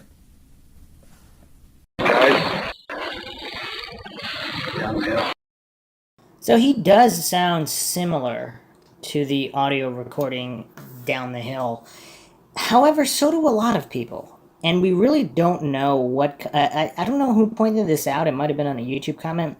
We don't exactly know what type of audio cleanup has been done to that audio clip. And because if that was recorded through a pocket, through some clothes rustling, and there was some distortion, and there was some attempts to clean up the distortion, which might have altered the voice. So the real voice might not sound exactly like that. So that's another point. I don't know if I went over that specifically, but that's a good point. So it's not, someone might not sound exactly like that. Through the distortion or distortion correction, there might have been enough alteration where someone doesn't sound exactly like that, so it might be even harder to pinpoint. Now, another curiosity is so on February 14th, 2017, Brian Chadwell posted a photograph of him and a dog putting a tennis ball in his mouth. And the post is, sometimes your kids just need to be reminded whom really is in charge. Very curious. Very curious. How much of a coincidence is that? And in this post, again, this doesn't necessarily mean this photograph was taken that day. He shared this on social media that day. But he's pretty clean-shaven, and he doesn't have the ear gauges. And some believe he maybe can bear a resemblance to the second young guy sketch. I don't really see it, though. Alright, let's examine this post from Libby and Abby subreddit by Delphi Throwaway 6375, Brian the Shack, and Brian Chadwell. Brian Chadwell has many Facebook posts about religion and is back and forth with Christianity. Additionally, he posted about a cabin in the woods just a month after the murders. Is it possible that he was on law enforcement's radar enough for this reference to be directed towards him? Does anyone know enough about the shack to know if this post is related in any way? And this was a post from Brian Chadwell, March 18th, 2017. I think I'm finally ready for my lost cabin in the woods. If you don't hear from me, know I'm smiling somewhere. And a few responses here. Very good catch. It's been said he was also camping under a bridge after he was out of prison. His photos on Facebook show a lot of bridges and streams and bridges. Another post here. I'm not saying Chadwell can't be Bridge Guy, but I expect that when Bridge Guy is caught, he'll turn out to be someone who doesn't have a lot of photos of himself on social media, at least not visible to the general public, and doesn't show off that he's always hanging around bridges and streams. When you know there's video evidence of you as a murder suspect, anyone with half a brain cell would keep a low profile. Chadwell's a monster, no doubt, just for the crime he's currently charged with, but I wouldn't regard any of this as incriminating evidence for the Delphi murders. And a rebuttal post here, which is very fair. Fair point, but after reading through his Facebook feed, it's evident he isn't exactly the brightest bulb in the box. Someone else also wrote this. I noticed some severe mental health concerns. So that is all curious, because again, if he's just flat out inviting police into his home, because what if he said you can't search the home? Wouldn't a regular criminal with some kind of wherewithal want to at least attempt to prevent law enforcement from finding out about their crimes? I mean, I would think so. But if he's just that dumb and or just simply deranged and detached from reality, what would that look like? But it is curious. I don't know if we can disagree with that. If the true perpetrator is ever caught, who thinks that they would have a large social media presence versus non-existent or nearly non-existent social media presence? And I don't know if there's any evidence that Chadwell was in the search party. And some of his other posts, people are saying he mentioned several times that he missed and wanted to go back to prison. Now that's curious. That's really curious. Is that why he would just randomly let the police into his home? A good post here by Sharon to try and even understand this sick mind of his is next to impossible. I feel he didn't care if he got caught, because any killer rapist who wants to get away with their crime is not going to allow the police to just go right in their home and search, especially without a warrant, knowing full well he had a kidnapped child who he had raped and tried to murder chained up in his basement. This guy lacks any common sense and is incredibly stupid and brazen. This disgusting rapist will now be on the receiving end in a very bad way in prison with the big bad boys. Okay, so this leads me to believe if his mental issues are that severe, is it possible he has some kind of split personality? In which case, that could explain a few things. Again, this doesn't mean he's guilty in regards to the Delphi murders in any way, but could that explain some of this other insanity? Another poster, No Donut, said this: he didn't really have a ton of pictures of himself until recently. And honestly, maybe because he was ready to get caught. Anyone with half a brain cell wouldn't take your next door neighbor either. He had warrants, and of course the police are coming right to the neighbors to see if they know anything. Someone else posted this, Vandy and Lavellin. I saw someone mention that after the murders, he deleted all photos of himself from before the murders and only started posting photos of himself again half a year later. Almost as if he was staying on the lowdown, but then felt confident he'd gotten away with it. And the response was here, it's not that he deleted the old photos, but he made them friends only. And Homeless Dude responded here, that person saying he made all pics friends only and kind of going quiet, that seems suspicious to me and in line with behavior the police said to watch for. The voice matches in my opinion too. I am evidence-based and fact-based individual, and he is checking a lot of boxes in my opinion. My gut says it's going to be him. Of course he is innocent of being the Bridge Guy murder until proven guilty in a court of law. I mean, this all really comes down to, how is it that difficult to verify that tattoo and when he got it? I mean, again, if his brother hates him and thinks he's evil like the rest of his family, he could be either lying or maybe he might not know. If he doesn't see his brother all the time, how would he know exactly when he got the tattoo? And he didn't seem quite sure either when mentioning it. An interesting post here by Proof Spite.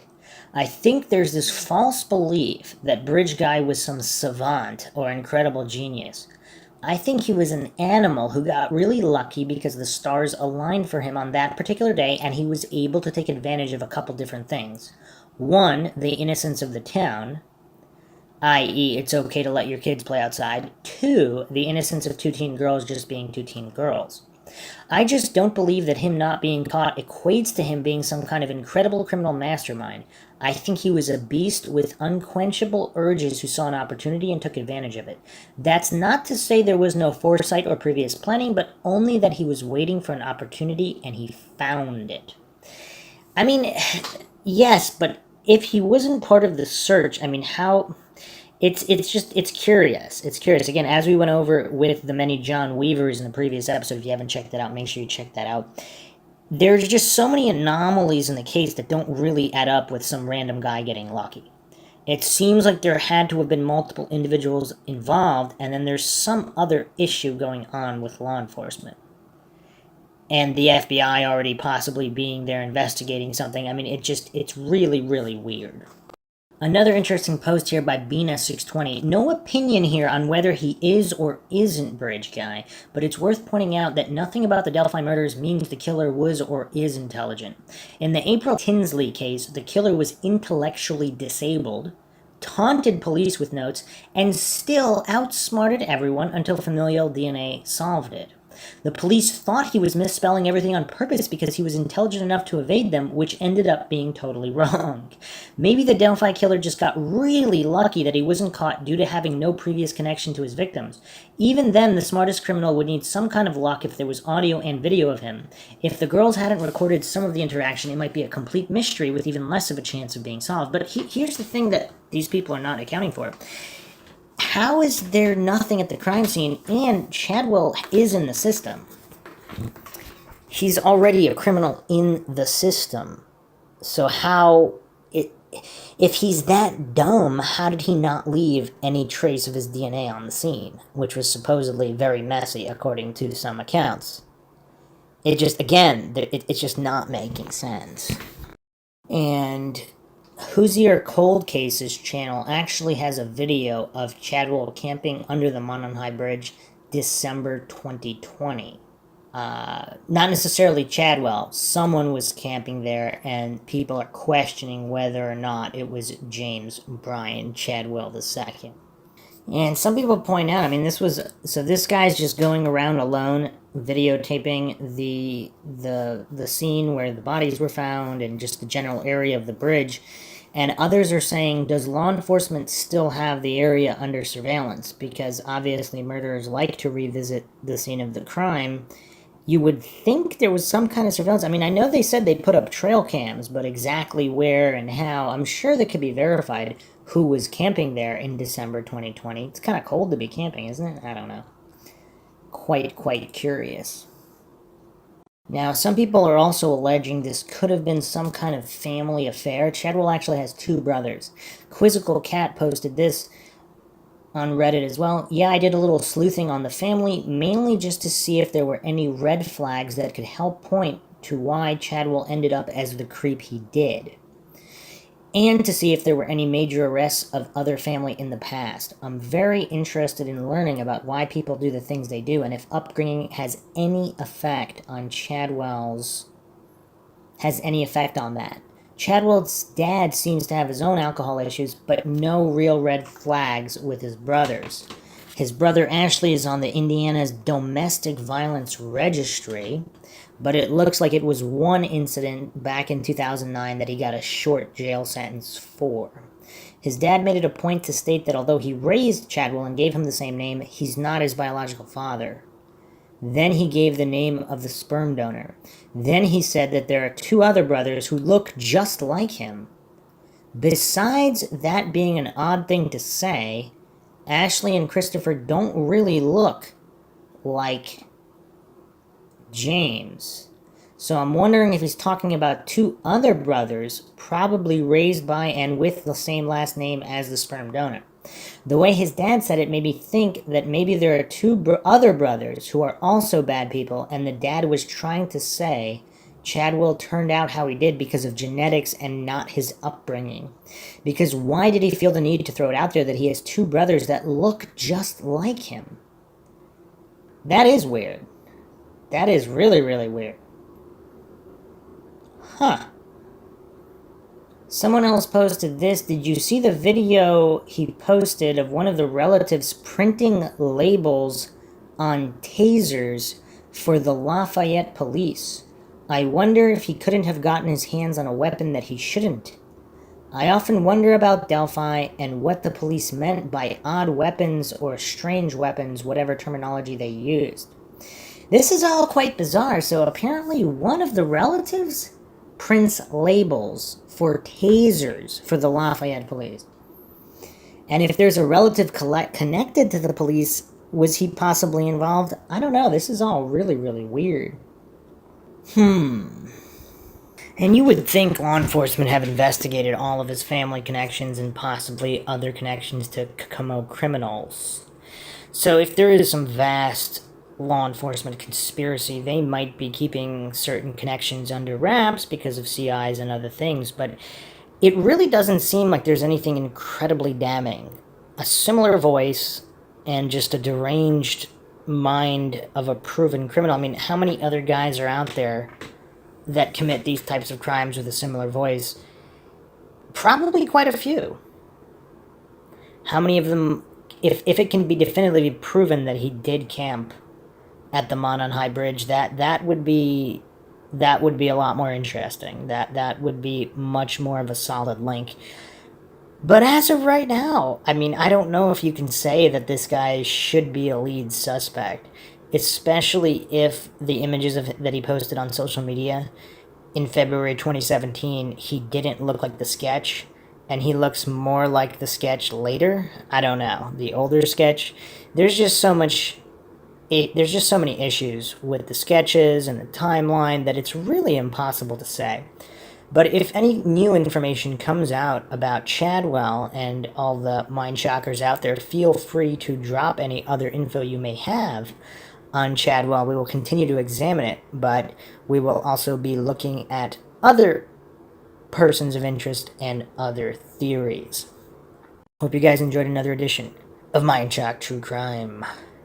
If you want to support Mindshock and help us get more mind-shocking podcasts out there, keeping up awareness in various cold cases and missing persons cases, feel free to donate to our PayPal. Just check the link in the description. Make sure you subscribe to the channel, hit that bell for notifications, or you can just go to youtube.com/Mindshock. Like and share this podcast on social media platforms, of which you can find us on Twitter, Facebook, Reddit, and Patreon. Patrons do get a priority for case topic logical analysis, co-podcaster requests. You could also be a guest on the podcast depending on your tier. So you could also help support the channel by becoming a patron. Questions, comments, theories, thoughts, suggestions, rebuttals, debunkings of any kind, leave them in the comment section. This is Bruce McGuire signing off. Catch you guys next time.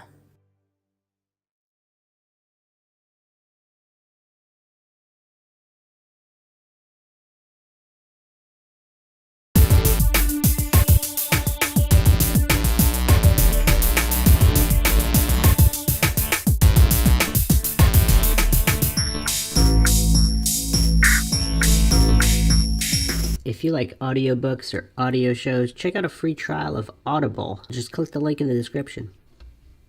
Welcome to Mindshock True Crime. You are listening to the Delphi case series. This is episode 17. Multiple good suspects. And I will be examining the possibility that we have something we have not yet discussed on Mindshock. Not that law enforcement is completely clueless and they don't know who did it. Not that law enforcement have their suspicions and a pretty good idea of who did it. But what if law enforcement have multiple solid suspects with solid evidence pointing to both of them, but they somehow know that they weren't working together and they weren't both responsible, and they have no way as of yet of figuring out which one of them is the true culprit? And maybe they worked with other individuals either. So we have suspect or suspects A group and suspect or suspects B group, and somehow law enforcement knows that they're not working together and that only one of the groups executed this crime.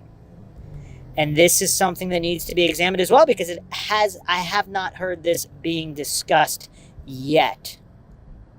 As always, if you enjoy the podcast and you want to help support the podcast, you can donate to our PayPal. Just check the link in the description. Make sure you subscribe to the channel. Hit that bell for notifications. Make sure you allow your device to have those notifications come through. Or you can just go to youtube.com/Mindshock.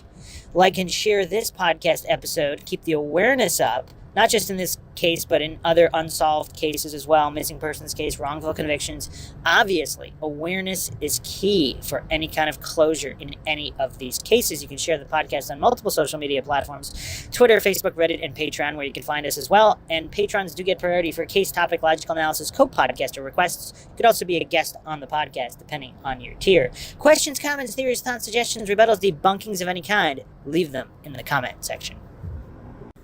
And I'll drop the disclaimer, at least a first or second grade English comprehension level is required for this podcast, unless you just want to be used as an example for people who post in a Dunning-Kruger stupor and just cannot comprehend these basic concepts being presented.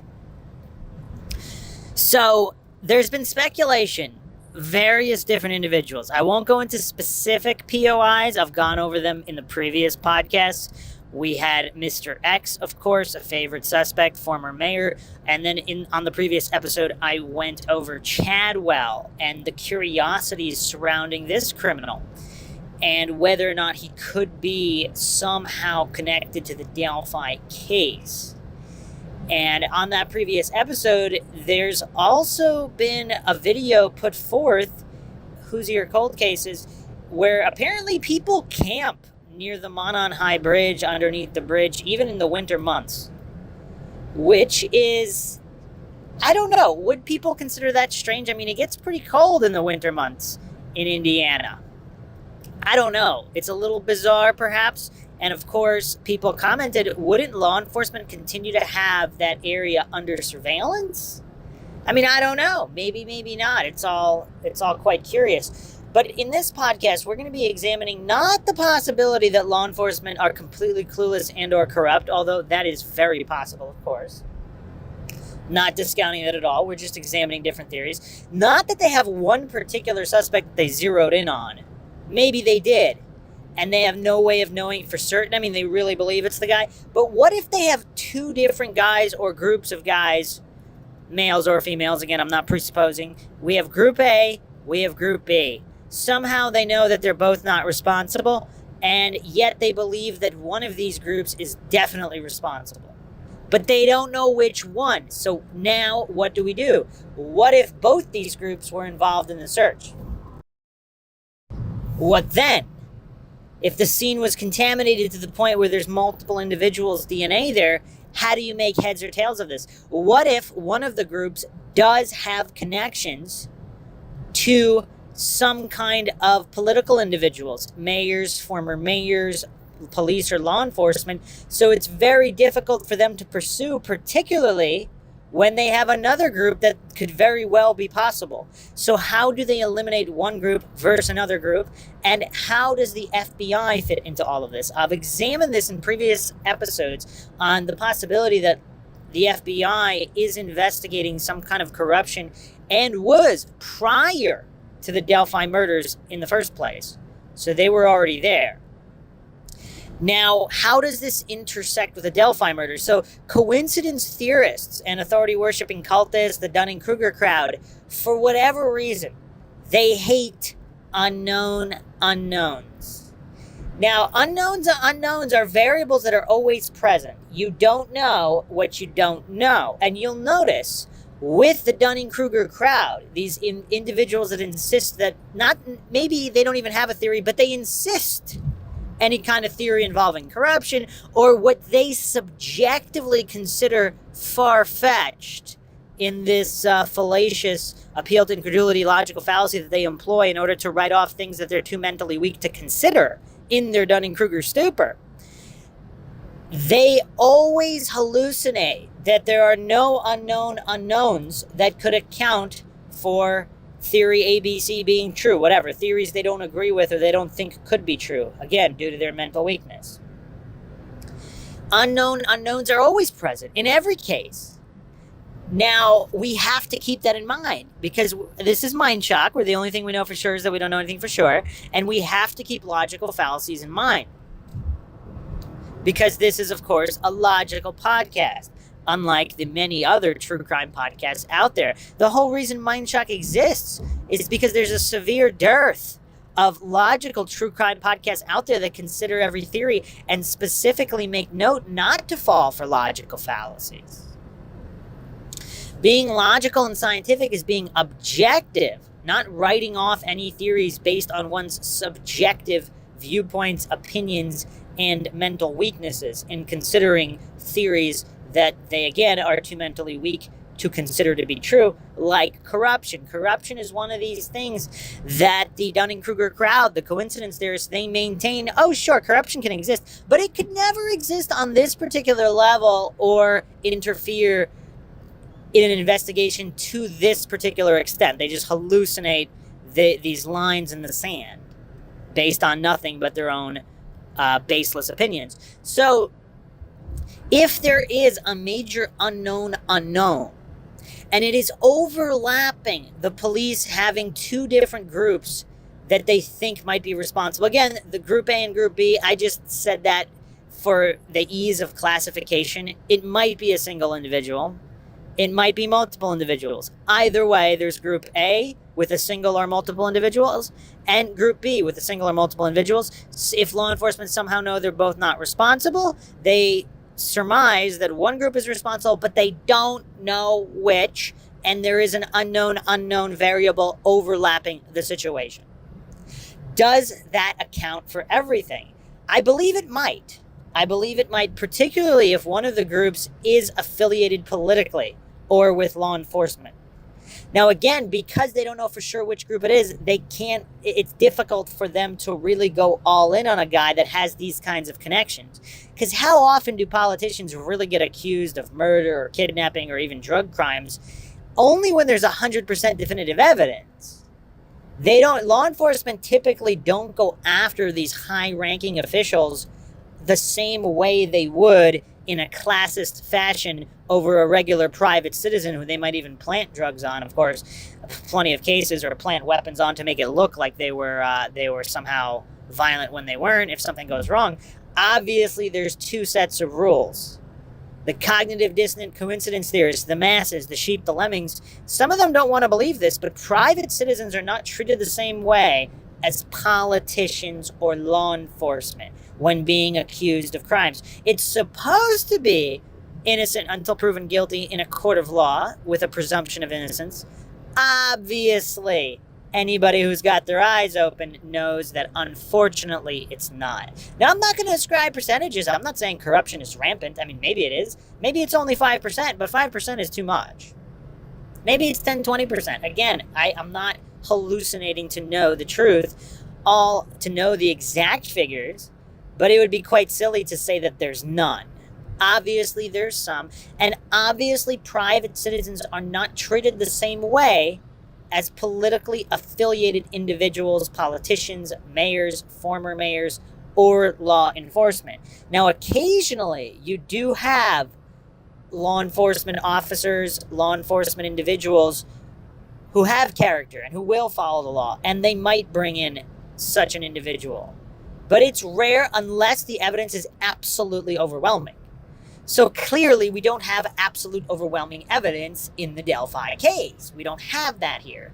So again, if law enforcement suspects it's possible that a mayor, former mayor, or law enforcement officer, maybe even a minister at a church, someone with some kind of high societal standing, they're not going to bring them in as quick as a regular private citizen, as some guy, as a guy with a record like Ron Logan, or just these random individuals. They're not going to treat them the same way. That's just the reality of the world that we live in. Anyone denying that is just being really, really silly when it comes to examining the world around them. So is that why certain press conferences were orchestrated, possibly with even false info being put forth, to try to draw out the true guilty party, the true guilty group? And what if they just weren't 100% successful in doing that, where they could definitively rule out a group, so both groups are effectively still on the table, and they have to proceed with caution regarding the group that has political affiliations? Is it really just that simple? Some people might say it's not simple, but I think I outlined it in a fashion that's relatively simple to understand. Two groups, one possibly politically affiliated, and an unknown variable involved in the case as a whole. Now, you don't need to know what the unknown variable is to understand that there's a possibility that there is one, and it's affecting the case and the case being solved. Once again, if you're not new to true crime, you can look at all these other true crime cases that could not be solved until that unknown was brought into the picture that nobody even knew about because it was an unknown. Possibly a witness that came forward that nobody knew about. Possibly some kind of factor that was just simply unknown. And I'll be getting more into some of these true crime cases where there was a government overlap, some kind of top secret government clearances overlaps. Like the Chandra Levy case, Chandra Levy case, who was an intern at the Federal Department of Prisons in Washington, D.C. And there's just so much shady business in that case in 2001. And I will be going into that case. There's shades of Maura Murray in that as well. And no, I am not alleging that Liberty German or Abigail Williams were some kind of top secret government agents. I'm saying that there might have been an investigation by the FBI or other agencies into an individual that's part of Group A, possibly a politically affiliated individual that might be guilty of this crime for whatever reason. Either they're really just out there for kicks, a serial killer-minded individual, or there really was some kind of conflict, some kind of online catfish, some kind of family vendettas with Derek German and his drug-dealing past. Who knows? These are all rumors that may or may not be true and may or may not affect the outcome of the case. But to just outright dismiss them without knowing what the truth is, I mean, that's why cases remain unsolved. The truth is not afraid of investigation. So, if there was someone being investigated, and not to overcomplicate it, but it might be a complex answer. Maybe there actually is something to Flannel Shirt Guy, to the McCain brothers, and land disputes. If there was some kind of land dispute, I mean, are the coincidence theorists out there really denying that people would be killed over land disputes? I mean, that's been going on since the dawn of time, since the dawn of humanity. To think that people might not employ radical means for land, money, power, I mean, that's just silliness. To think that humans always act alone and wouldn't be involved in any kind of crimes to further gain wealth or influence, or even just to fulfill their sadistic desires. Again, that's why serial killers exist. So there's all sorts of variables at play. If there's an overlapping unknown, or multiple unknowns, of course, that is also a possibility, how would anyone know? That's why they're unknowns. Now, obviously, the land issue has been hypothesized, so that that's not an unknown unknown. It has been brought into the mix. Now, to the extent that it might affect something, who knows? That's unknown. But it might be a factor. Again, we don't know who the guilty party is. If it comes out that, let's say, Group A is the guilty party with political affiliations, perhaps there's just a rogue among them. Again, when you're dealing with criminal-minded individuals, these people do not operate on the same mental frequency as a private citizen who has no intent to harm other people, let alone children. The vast majority of the population are not, I do not believe, have sadistic desires to go kill, because then there'd be a lot more people getting killed. It's this certain percentage of criminal-minded individuals who have these sadistic urges. And is it possible Group A, they do have some kind of plan, there is some kind of land dispute. There was absolutely zero plan to murder the girls. But this one rogue, he's pissed off. Maybe they pissed him off. Maybe he's on drugs. Maybe there's some kind of situation, and he's affiliated with this Group A who were part of the search. So it's very difficult to pinpoint the individual. And the other criminals associated with this individual, they can't blow the whistle on him because it will expose their own criminal activity. So in a way, all of them are compromised, and the true guilty party knows, if he acted alone, of course, or one or two individuals that are part of the group, if it's more than two, they know that they'll just blow the whistle on the other members of the group if they blow the whistle on them. So all of these, it's just a case, it might simply be a case of all these individuals having dirt on each other and not wanting their own dirt exposed. Is it that simple? And does law enforcement have an inkling that this might be the case? Maybe not. Maybe that's one of the groups. Maybe they have another group.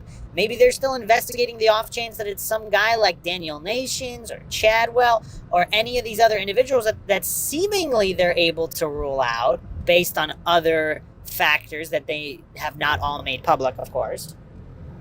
Maybe they can rule them out. Maybe they can't. I mean, we have other criminals who have committed suicide. This case is really, really complex. It is definitely a one-of-a-kind case. There's video and audio evidence of a person of interest at minimum, even if the bridge guy himself is not the murderer and there was another individual who actually did the deed. And again, this is all, obviously the details are very important, whether or not they were killed that day or they were killed later in the night, or the rumors that one of the girls was still warm, possibly died in the ambulance. There's a lot of different rumors. Now, what's weird, there's two sides to this. Obviously, not all rumors are true. But on the other hand, where there's smoke, there's fire. So that's why it's difficult to tell. I'm not telling anybody to believe the rumors. I'm not telling anybody to dismiss the rumors. Because for all of these rumors and other true crime cases, sometimes the rumors turn out to be true. Sometimes they don't. So if you don't know what the real truth is, you wouldn't know which. And that's the whole point. But everything should be investigated as the truth is as of yet unknown, of course. So those details are important, whether they were taken elsewhere, all those things, that they're of critical importance. But if these individuals all have dirt on each other, they won't expose themselves. So what is law enforcement to do, particularly if, let's say, Group A is affiliated politically or with law enforcement in some capacity? In some kind of capacity, they would need 100% irrefutable evidence to really go after one of their own. Again, as we see in all these other cases, police are very, very hesitant to go after their own or politicians or just even high-ranking members of society. They usually only do that when either the fix is in and there's some kind of frame-up or fall guy being chosen, or they have overwhelming evidence of guilt to where it makes sense to pursue that. Otherwise, they'd be left red-faced, particularly if these politicians or high-ranking members of society are big donators to the police force or other political institutions. Unfortunately, there is corruption, and unfortunately, there is a lot of money that changes hands and favors that are held over people's heads. And the status of a particular person of interest or group is a factor. I mean, that just can't be denied. Law enforcement would not go after this group unless there was overwhelming evidence. So that's really all I wanted to go over today. I just wanted to add that to the mix, to just go over this possibility that there's two groups, and law enforcement might be very sure it's one of them, but they're not sure which one. And one of them could have political affiliation, which would prevent any kind of charges being brought forth until there was absolute overwhelming evidence. Furthermore, if one or two individuals of the group, if the group has more than that, so if one or two of these individuals simply went rogue, but they all have dirt on each other, the other individuals wouldn't blow the whistle on them, and there might also be another unknown variable over the entire case. So, plenty more to ponder, plenty more to go over. Leave your own thoughts, theories, suggestions, rebuttals, debunkings of any kind in the comment section. Just make sure you understood what was presented first before chiming in, unless you simply want to be dissected as a Dunning-Kruger goof and an example of how Dunning-Kruger manifests. Hope you guys enjoyed another edition of the Mindshock podcast. If you enjoyed the podcast, you can donate to our PayPal. Help support the channel. Help us get more mind-shocking content out there. Just check the link in the description. Make sure you subscribe to the channel. Hit that bell for notifications. Like and share this podcast on social media platforms, Twitter, Facebook, Reddit, and Patreon. Keep the awareness up in not just this case, but all these other unsolved cases, cold cases, wrongful convictions, and missing persons. And also, if you want to support the channel, you can consider becoming a patron. Patrons do get priority for case topic, logical analysis, co-podcast, and requests. You could also be a guest on the podcast, depending on your tier. This is Bruce McGuire, signing off. Catch you guys next time.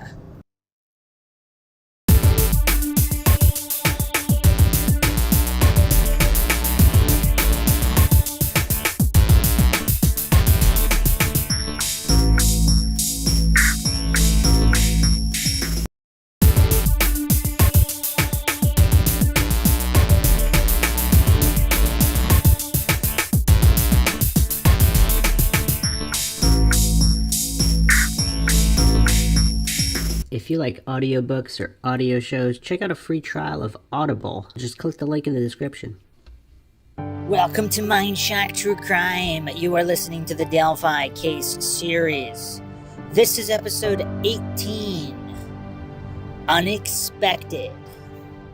And we will be examining law enforcement statements, both cryptic and obvious, on if they know exactly who the perpetrator is, why it's not someone whom would be expected to commit this crime, i.e., someone with no criminal record, someone with no known violent tendencies, basically the nice guy next door, the old serial killer stigma where all the neighbors can't believe it's him because he was the nicest guy or gal. We don't know if the perpetrator is male or female, if Bridge Guy was not working alone, if Bridge Guy is even involved directly in the crime. Of course, he could be indirectly involved.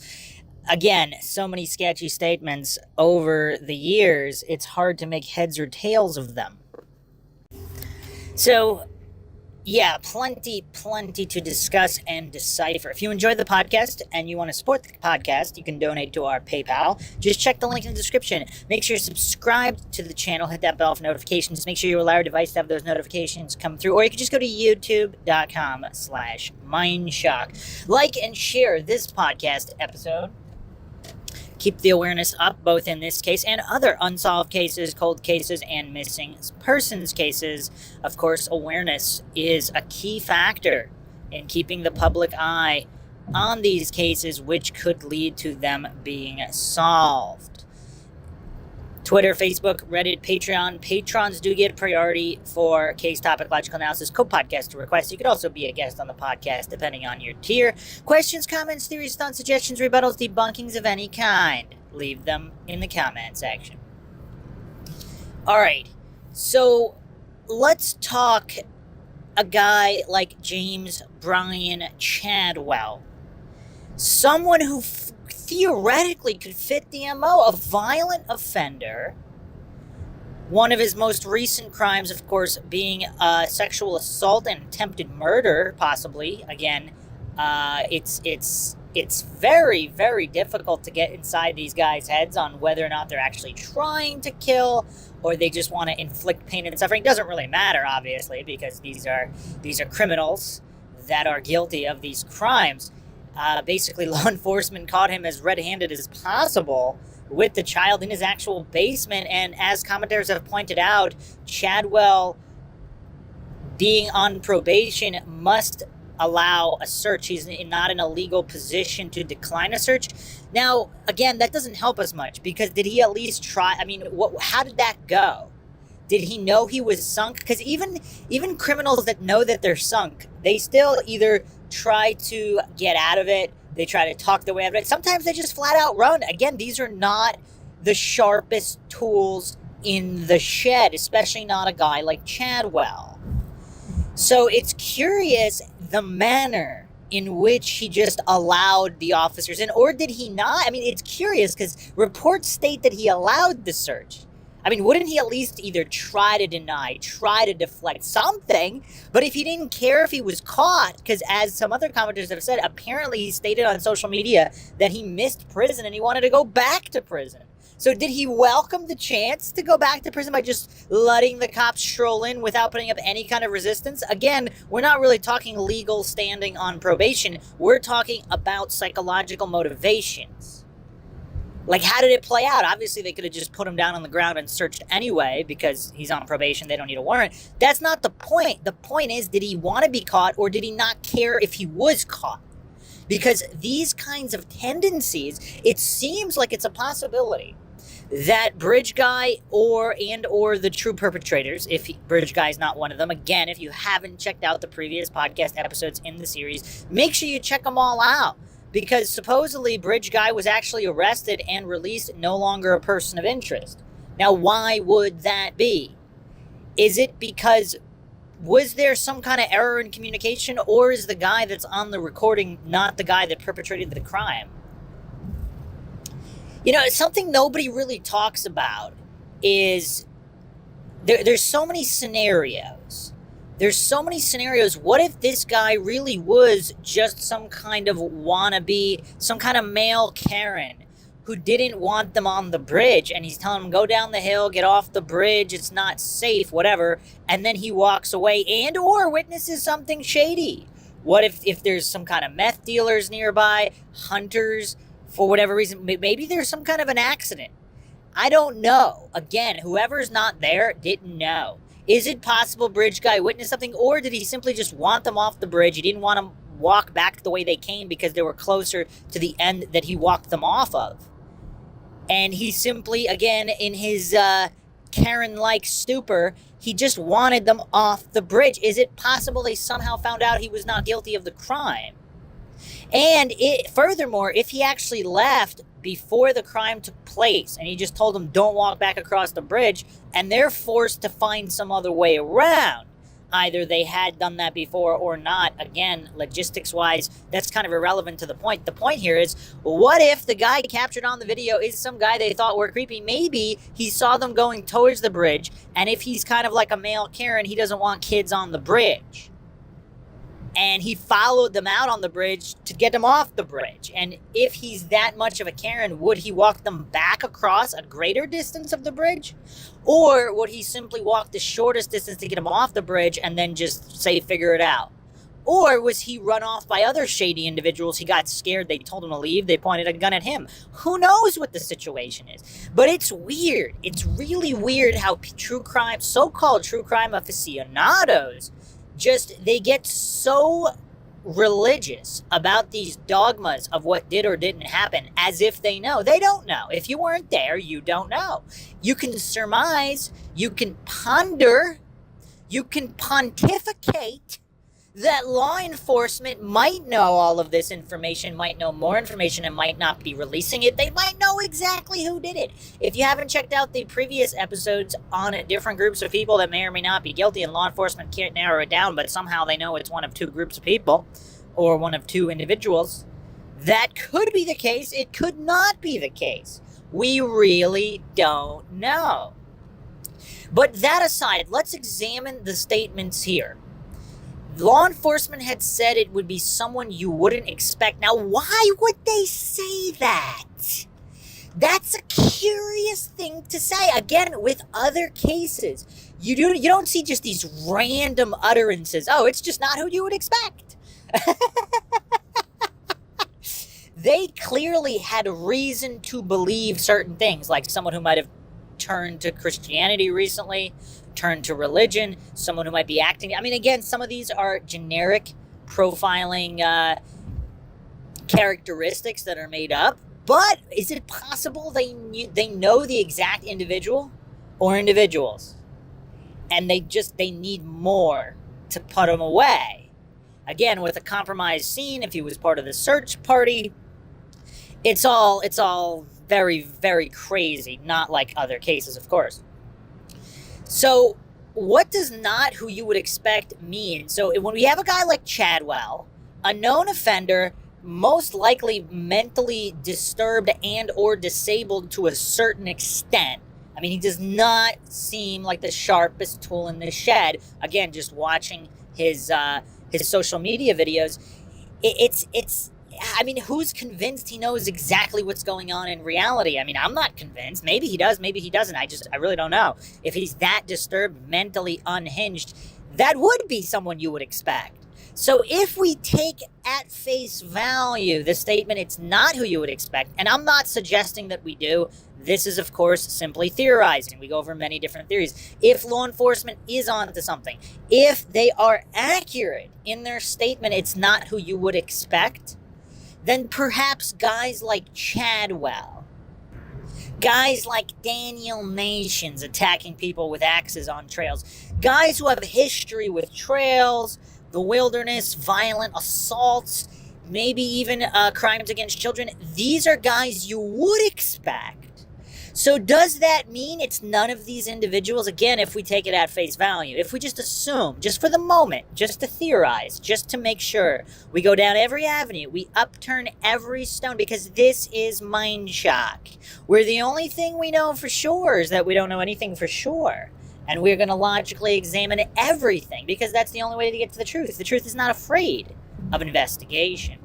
So does that mean it's possibly someone in law enforcement, formerly in law enforcement, or someone of some kind of political standing? A former mayor, perhaps, like Mr. X discussed on previous podcasts. Someone who is maybe even looked upon as a pillar of the community. Someone who's family friendly. Someone who just has no record of any kind of violent outbursts. No criminal record of any kind. Is this the kind of individual that law enforcement was pointing at? If so, that would also eliminate certain individuals close to the family, like Derek German, with his drug histories. And again, that doesn't mean we can eliminate the possibility that this was some kind of retaliation. Again, happens all the time. I don't know why so many Dunning-Kruger goofs think it's an impossibility that family members would be targeted by groups of criminals. I mean, it's been going on for very, very long time in many different cities, many different countries. I mean, it's almost status quo at the moment. I mean, it's bizarre. It's bizarre. I mean, it's basically a cliche now. They're not just going to kill you. They might not kill you at all. They want you to suffer. They'll kill your family. I mean, it's really bizarre how some people just write that off as an impossibility. If that's what happened, that's what happened. I'm not saying it is what happened. I'm saying we don't know. But if it's someone completely clean, I mean, are they pointing, and we have more suspects to go over, are they pointing to possibly some kind of a minister, a priest, a pastor of some kind, a church member? Some people have alluded to the German family just stopped going to church, which is curious. Now, again, these are just secondhand statements. I don't know if they're accurate. I don't know if they simply switched churches, but there was one particular church that they frequented that they no longer frequent. Is that because they suspect a certain pastor might be responsible? Not that they know, but just because they don't know, they would just rather not be associated with that particular church. Or also, of course, when such tragedies strike, some people go more to religion. Some people completely abandon religion because they don't believe that righteous and just God would ever allow this to happen. So there are different types of individuals that respond differently to tragedy. So that doesn't really tell us too much. But if they simply switched churches and went to another church, that would tell us a little bit more, that they clearly weren't comfortable with the church that they were at. So if the law enforcement statement can be taken at face value, that it's not someone who would be expected to commit this atrocious crime against children, does that mean we are looking at an individual possibly even running summer camps, possibly a teacher, possibly someone politically involved or involved in law enforcement? Is it possible it's some kind of rogue FBI agent? Now, the FBI activity, of course, curious indeed. People wouldn't, I mean, again, who's law enforcement talking to? Also, they're not necessarily talking to the most logical true crime aficionados who've studied criminology and psychology for many decades. They're talking to the general public. So the general public would probably not expect a law enforcement officer, an FBI agent, a high school teacher, a middle school teacher, a pastor. These are all individuals that law enforcement, in speaking to the general public, would not expect them to believe that such an individual would be capable of such ferocious, vicious, unspeakable horrors that occurred in this case. And I think that's a point we shouldn't sweep under the rug, because it's very possible, again, law enforcement knows either exactly who did it, or they have it narrowed down to one or two groups of individuals. And they made that statement for a reason. Now, others postulate still that law enforcement makes intentionally deceptive statements, again, in order to somehow solve the crime, if there is no conspiracy to keep it from being solved. I'm not going to go down that rabbit hole at the moment. That is, of course, another topic which, again, may or may not be true. I'm not going to hallucinate likelihoods of what's more or less likely, so like some other goofballs do, but we're not going down that rabbit hole. But if they do want to solve the case, of course that would include making deceptive statements to the public. Now, was that a deceptive statement? It seems like it probably wouldn't be, because what would be, again, we don't see this in other cases. It's a really strange thing to say. It's not who you would expect. So are we looking at some nice guy serial killer or nice gal serial killer? I don't know. And people close to the family have made, again, really bizarre statements on social media. Read into them what you will. It's, you got to expect the unexpected at a certain point, especially when cases have been unsolved for a period of time, especially in cases like the Delphi case, where there just seemingly is so much evidence, video, audio, again, presuming that the bridge guy was involved in the crime. If bridge guy was not involved in the crime, and again, it was just some kind of Karen situation, and then the guy left after hassling them and not wanting them on the bridge, what then? What then? Would that explain why it's unsolved? Like, there seems to be either a critical error or some other variable that we're missing. We are clearly missing something. Otherwise, the case would either be solved or close to solved. They would have someone in custody. Maybe they wouldn't be able to prove it 100%. But again, you have all these other cases where they do bring someone in, not necessarily to officially charge. I mean, again, there's a wide range of charging them with lesser crimes. Obviously, they have one shot at the major prosecution, but why haven't they employed strategies like maybe tampering or interfering with an investigation? Again, if you haven't checked out the John Weaver podcast, check that out. If John Weaver, for example, is reporting that bodies are found in the water when they're not, if he's posing as a fireman, if he's not a fireman, and diverting people away from a search area, I mean, that is interfering with an investigation. They possibly even tampering with a crime scene. There's a lot of lesser charges that law enforcement could employ in trying to get more information. They have not done so, or at least not to our public knowledge, they have not done so. They don't necessarily have to try someone for the murder. They could try them for lesser charges and see what shakes. You gotta shake. When the case is unsolved, you gotta shake from as many trees as possible. Maybe John Weaver, even if not involved in it, and again, I'm not alleging it's any one particular John Weaver. There are many different John Weavers in this case. I guess theoretically you could say it's only one or two. If you're going to allege it's the same guy, I am not alleging that, but who knows? I don't know. The John Weaver situation has never been fully clarified. Again, with connections to Flora and all of these possibilities, if it's the same guy. So law enforcement do have other strategies that they could employ. Obviously, the murder charge is, they only get one shot at the murder charge. They want to have all the evidence possible. But why not possibly charge some of these other individuals with lesser crimes? Like, again, interfering with an investigation.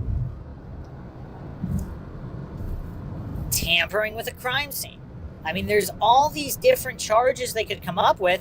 Again, not entirely I mean, some of them they can be very founded and grounded in fact, because if someone's posing as a fireman, diverting individuals away from an area, saying it's already been searched, I mean, is he covering for a buddy who's dumping the bodies if the bodies were not there originally?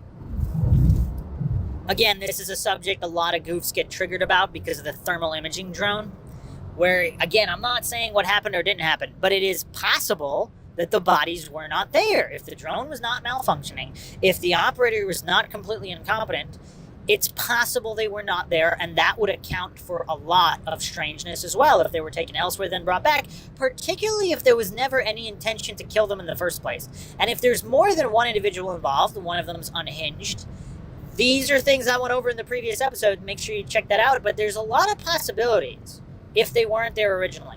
But going back to lesser charges that law enforcement could pursue, I mean, these are valid avenues, especially if you've hit a dead end. I mean, who out there believes that law enforcement is still actively moving forward in this investigation? I mean, maybe they are. Are they really still going around interviewing countless people and trying to solve this crime? Maybe they are. Maybe they are. But from the outside, it looks like they're just waiting on a tip. And they have said so much in certain ways that they just need that one more piece. So is all this endless speculation on all these violent criminals, is it misplaced? Again, we really don't know, because just because law enforcement said it was someone who you wouldn't expect, that doesn't, even if they're not being deceptive, even if they truly believe they got the right guy, but it's not the right guy, then it could be a previous violent offender. However, there's a few issues with the DNA evidence, of course. So supposedly they have DNA evidence. Again, I don't think this has been officially confirmed, but there have been numerous rumors and such. There might be DNA at the scene, and that the DNA does not match someone in the system. So this individual is not in the system. Again, there's a few other variables here. If the sample is that degraded, and it is someone in the system, and for whatever reason it's not matching because it's a degraded sample, obviously we don't even know if they really have a sample, and if they do, we don't know the quality of the sample. For those with blind faith in DNA evidence, again, that's something I will be going over in another podcast on DNA evidence, that it is not as solid as people think, especially with degraded samples. So there are a number of issues. Or it really could be a violent offender who's just never been charged with a crime, so he did kill before. Maybe it's a as of yet uncaught serial killer. I haven't specifically talked serial killers. So supposedly there's roughly one serial killer operating in every state at any given time. And another stat is throughout an entire lifetime, supposedly, everyone has encountered a serial killer in some capacity. Either stood near them in the grocery store, possibly even said hi to a random person passing by, or parked next to them at a gas station. Throughout the course of your life, it is estimated that everyone has been in the vicinity of a serial killer at least once. So it's not like there's this major lack of serial killers to the point where it couldn't have been a serial killer. But if we're talking pure statistics, females met with foul play are met with foul play at the hands of someone known to them. I mean, that's just the statistics. Again, doesn't mean it happened in this case, but to exclude and not pursue that would just be downright silliness. This is Investigation 101. So if it were a serial killer, but the thing is, a serial killer is expected, is it not? And the other statement that doesn't make any sense is supposedly there's no danger to the community. What a bizarre thing to say by law enforcement. I've dissected that statement in the past as well. How would they know unless they know exactly who it is? And that maybe that individual is affiliated with law enforcement. Maybe there was no intention to kill the girls. Something went wrong. That's how they know it's not a danger to the public, because there is no serial killer out there. It's a situation that they're aware of with individuals they are aware of. Is that what happened? Is it a Freudian slip of sorts, or is it just some kind of false placation by law enforcement to keep everyone calm? But it just seems strange to do that. Then again, it seems strange to call off the search with dropping temperatures, with teenage girls not really dressed for the occasion because it was a warm day, and it's not like they were planning to be camping overnight. They could be injured. It's strange how many people try to explain away calling off the search. It doesn't make any sense. So these three statements, let's put them all together. Calling off the search, no danger to the community, and someone who you would not expect. What do these statements mean from law enforcement? I mean, it almost seems like they know that it could be someone involved with law enforcement. When you put it all together, and in the press conference too, they were stating as the person could be in the room right now, and it seems like Doug Carter might have believed that individual was in the room, and he might have known exactly who that individual was. And that's why he was so disgusted, because he couldn't do anything about it. Is that all possible? For people that say that Bridge Guy pretty much looks like every other guy, not really. Not really. Look at just random photos of people in Indiana. I mean, yeah, he does not look it's not like he had an orange mohawk or something where he was completely out of place. Yes, he looks like he could blend in to a generic portion of the population, but not everybody. I wouldn't even say 50% of people out there. There's, maybe 25% if we had to guess, from a distance, blurry. Maybe, which is a fair amount of people. It's definitely not easy to pick them out, but you could also exclude a fair amount of people as well. What's really uncanny is how Toby Leesenby kind of sort of does look like Bridge Guy. So does Ron Logan, who happened to live right there, but also supposedly has a bulletproof alibi. So it is curious. Some people think Bridge Guy kind of looks like Mike Patty. I think that's a lot more of a stretch, but I don't know. It's really, really bizarre. Then again, he doesn't look like any of these countless other individuals. So what does that tell you? Someone who you would not expect, and someone who could have been in the room, most likely someone part of the searches.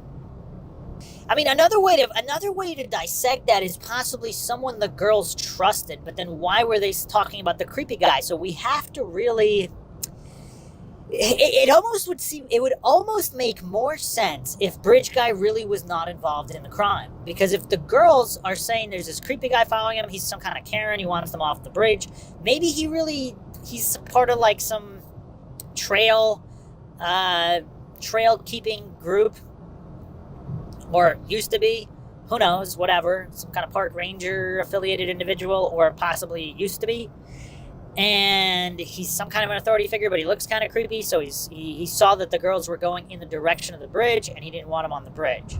They thought he was creepy. So that some creepy guy stalking girls, that is someone you would expect. So again, if we're taking on face value the law enforcement statement, it's someone you wouldn't expect. And it's hard to make heads or tails of it, but if we assume, if we theorize just for the moment that Bridge Guy truly is not part of what happened to the girls, that statement could have a lot more weight. A lot more weight.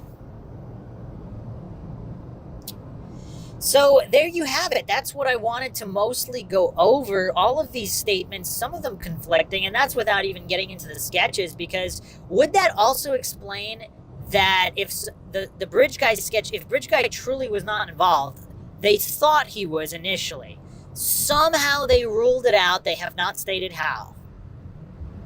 And that's why they released the younger guy sketch, even though that sketch was made first. There was the young guy there in the vicinity. Now, all the conflicting statements don't really help, like Doug Carter stating that nobody actually witnessed the perpetrator, and also stating it could be a combination of both sketches. I mean, there's a lot that doesn't make sense there. So no matter what we do, I mean, we have to kind of mix and match variables, because there's no definitive solution to these conflicting statements as of yet. But if law enforcement initially thought this older Bridge Guy was involved and he wasn't, they ruled it out, and the younger guy is the true perpetrator and he's not the Bridge Guy, and it's not someone you would expect. Now, would that also exclude immediate friends and family?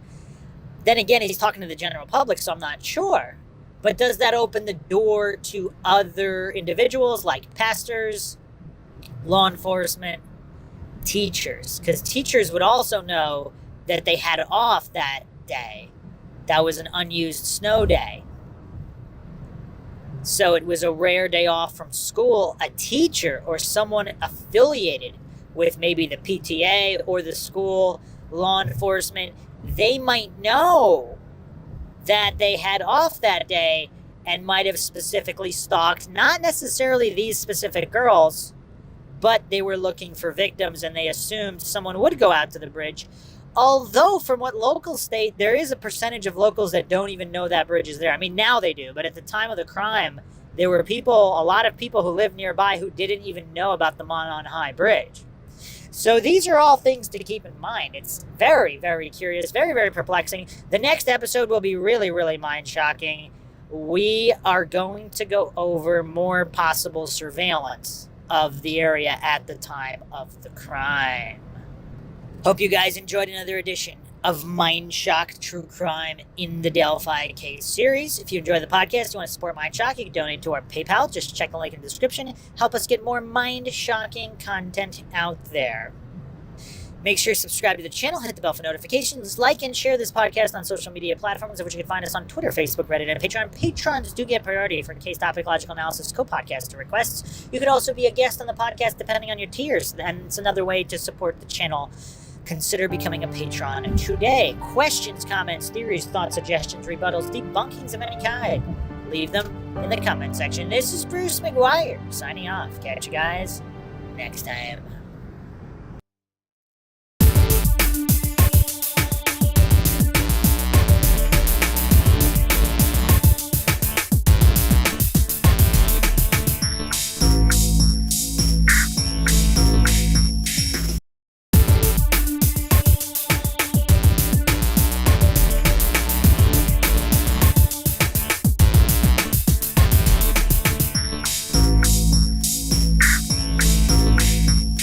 If you like audiobooks or audio shows, check out a free trial of Audible. Just click the link in the description. Welcome to Mindshock True Crime. This is your host, Bruce McGuire. You are listening to the Delphi case series.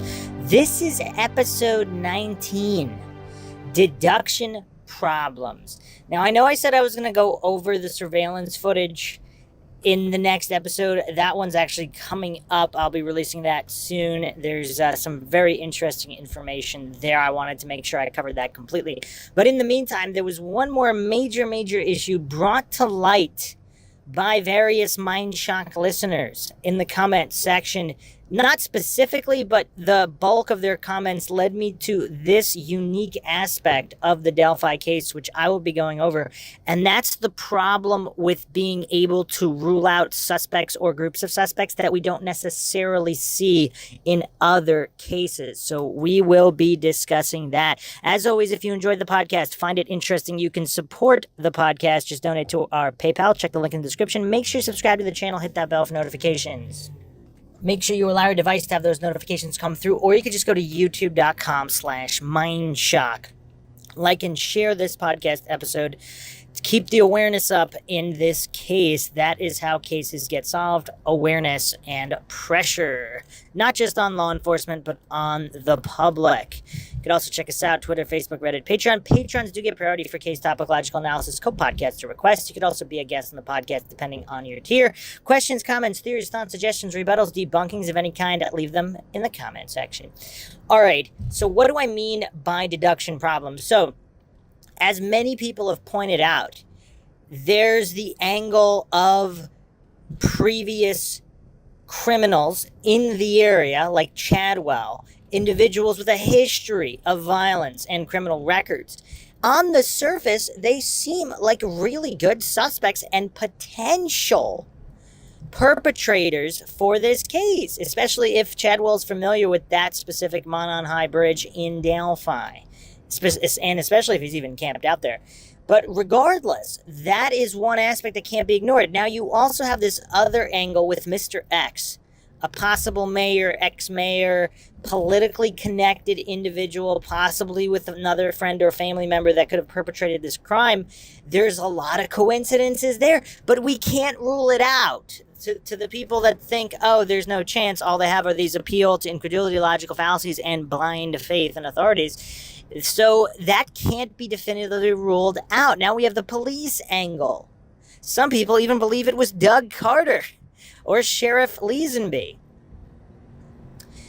And their voices are kind of close. Someone else brought up the possibility that there was a voice modifier used, which is actually very curious. Like those villains in those old movies that they either chew too much tobacco or whatever, or they have laryngitis or some kind of throat disease. They use that voice tool that they press to their throat, and it makes them sound different. And if the guy is wearing some kind of a disguise, it's possible he could also do that. I mean, this is the modern era. This was 2017. I mean, obviously cell phones have cameras, audio recorders. This could be the type of individual that was just so cautious that maybe he was preparing to be recorded both on audio and video. If he's specifically prepared for that, is that another reason the case remains unsolved? Not necessarily that he's some super genius, simply someone that had the forethought to anticipate being caught on camera and possibly on tape, on audio. So we can't put that much stock in the audio released because it also might have been cleaned up. As I pointed out, it might have been cleaned up by law enforcement. So if it sounded even poorer, they might have removed whatever noise to make it sound clearer. And depending on how much editing work that needed, the voice would have been changed to a certain degree, so it might not even sound exactly like the person. Either way, some people believe it's members of law enforcement sound like the voice and even look like the sketch and or bridge guy video. I'm not going to get into the issues with the sketches. I've gone over that on the previous episodes. You can check those out if you have not checked those out already to keep up to date with this case and everything discussed on Mindshock. So we have the law enforcement angle. We have the possible mayor political angle. We have the possible criminal element angle. We have the possible school angle. A friend, again, some people believe something was said on social media, either accounts as of yet undiscovered or possibly discovered by law enforcement and not released to the public. So it could have been a friend or family member of one of the girl's friends. Someone postulated very curiously, was there more of an open invitation? Oh, we're going to the bridge. Anybody else want to go? Oh, I can't go. But that message was seen by other parties. And even if those parties are innocent, they could have been around a party that might have had some nefarious ideas for whatever reason. We, of course, have the Derek German connections. If this was drug connected, we can't effectively rule out any of these situations because we don't even know for sure who the individuals being accused are. We have the whole John Weaver connection. We can't rule that out either. We have all these question marks in all these different areas. The school connection, and then we also have the church connection. Just going through some old true crime cases, someone pointed out also on a recent comment where in cases where there seems to be an abundance of evidence and information, and just pure data. A lot of the times it ended up being some kind of connection, like a doctor or a church member, someone that is supposed to be an upstanding member of the community, and they were not, and they were guilty of the crime. So it could have been a situation like that as well. We also have the transient, possible serial killer, possible trucker angle. And because law enforcement was so interested in the Packers plant, it just, again, these avenues cannot be ruled out. So we have a deduction problem here, where we can't really use deductive reasoning to eliminate theories or individuals because we can't. And I also forgot the whole Ron Logan flannel shirt guy, the McCain connection, the possible disputes over land. Now, to the goofs out there that hallucinate, that must mean they killed them. No. I mean, maybe, I don't know, but that's not what the main theory is. The main theory is if there's some kind of a land dispute, that means there's something else going on in the background. Even if none of them are responsible for the murders, there's simply this element in the background that cannot be completely removed. Because if another individual was involved with the land dispute, and if let's say they were involved in other criminal activities, they wouldn't want that light to be shown on them. You'd have to have a lot of integrity to just forego your own safety and your own shady illegal dealings, as these millionaires do, most likely have. Again, I'm not saying they do or they don't. I'm saying there's some kind of dealings. I'm not saying they're illegal, but they might be illicit to a certain degree where they wouldn't necessarily want it known. So why would they bring in all that extra scrutiny? The truth is not afraid of investigation, but humans are. So if the McCains are involved in something or potentially offered something up, again, nothing to do with murder. I mean, maybe, but that's not what I'm saying. Some kind of illegal, shady situation, Ron Logan's house or shed supposedly burglarized. Supposedly he had items stolen from him. I mean, there's just so much going on in the background. We can't just magically say, like the Dunning-Kruger crowd, the authority-worshipping cultists who just hallucinate that the police would automatically have figured it all out. We can't just remove that from the equation because maybe it's relevant. Again, not that these individuals are directly responsible, but there could be other individuals who were involved with Ron Logan and the McCains and possible others in these criminal dealings, possibly disputes over land. This wouldn't be the first time in history that innocent bystanders got caught in a land dispute. I mean, it's really not rocket science here. Now, on the other hand, there's also a possible meth connection. Again, it would not surprise anybody if there are meth dealers in the state of Indiana in and around Delphi. There's plenty of arrests that show that there are drug issues in the general area. Now, again, some people postulate the girls might have stumbled upon something and they were taken out. And maybe that's true. Again, it wouldn't be the first time. I don't know what all these appeal to incredulity, logical fallacies being grasped at to kind of try to remove that from the equation. What do we really have in the equation? I mean, this is similar to the Maura Murray case almost, where there's really nothing solid. There are even people theorizing that Snapchat was not even from that day, and that the girls might have theoretically been harmed much earlier. They might have never even gone to the bridge of their own volition, and yes, that would mean Kelsey German would be involved to some extent. Again, no, let's not fall for these black and white logical fallacies. That doesn't mean Kelsey German knew they would be killed or harmed in any way. But if there was some other kind of situation that we don't know about, and she was asked to cover for whatever reason, not knowing that this would be the situation, that might be a possibility if this theory is true. I am not alleging it is true or untrue. I don't know how many times I have to say that. I don't know how many Dunning-Kruger and logic disclaimers I have to put, but there just seemingly is just always an endless stream of comments from the people that these disclaimers are for that just are not comprehending that I am not alleging anything is true or untrue. I don't know how to make that clear. I mean, I don't know. If it's that hard to understand, perhaps listen to Mindshock with a tutor, or maybe the Mindshock podcast is not for you. The Mindshock podcast is for people who value logic more than just putting their blind faith in whatever the idiot box said.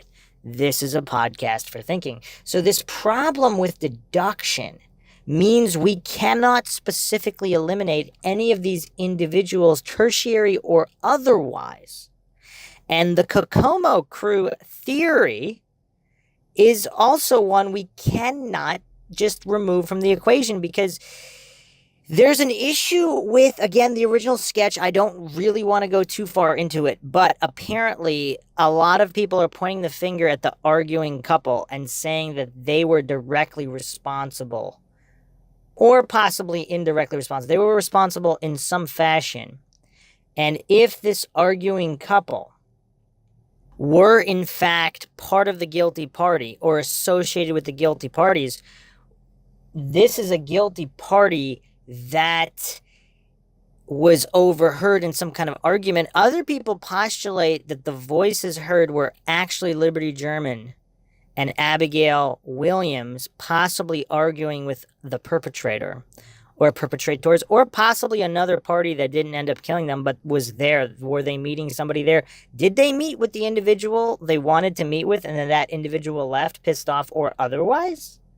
Again, there's so many variables we don't know because we weren't there. So to hallucinate in a Dunning-Kruger stupor that we actually know or don't know these things, I mean, that's as silly as you can get. That's not what we're going to do on Mindshock.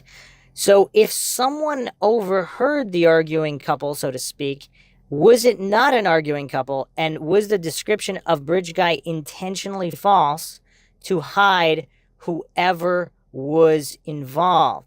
Now, this gets even sketchier because if other witnesses got their times mixed up, or if the main timeline is really off, they could have seen Derek German or even Mike Patty wandering around looking for the girls and thought that somebody was acting suspicious, not realizing that the time didn't exactly add up. I mean, people on an off day from school or just out on a nice day, if they took off work or they got off work early, they're not necessarily going to be watching the seconds on their clock. They're going to be out walking and enjoying themselves. They might not have a handle on the exact time, and they might have mistook Derek German or Mike Patty for a shady individual, not realizing they were there after the fact looking for the girls.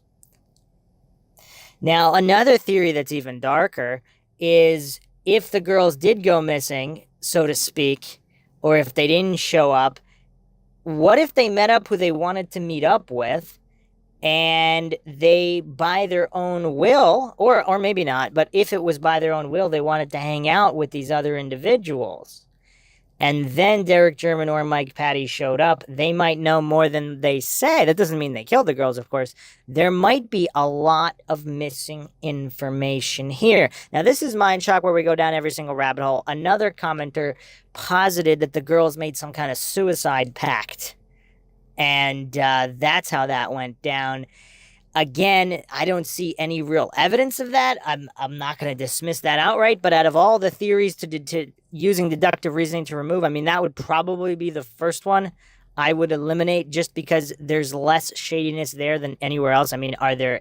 Now, of course, with suicides, there's not always a trail. There aren't always signs. But with this many shady individuals in the periphery, in all these different theories that can't be dismissed, all of this shadiness, I would say that might be the least likely theory on the table. Again, I'm not saying it's true or untrue, but just based on all of the available data, I would not say that would be the theory that needs the most attention at this juncture.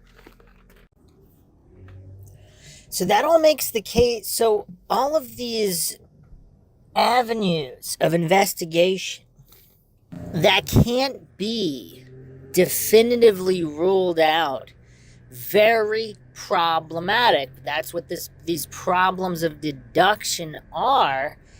It's simply not possible to definitively rule out most of these avenues, or even any of them.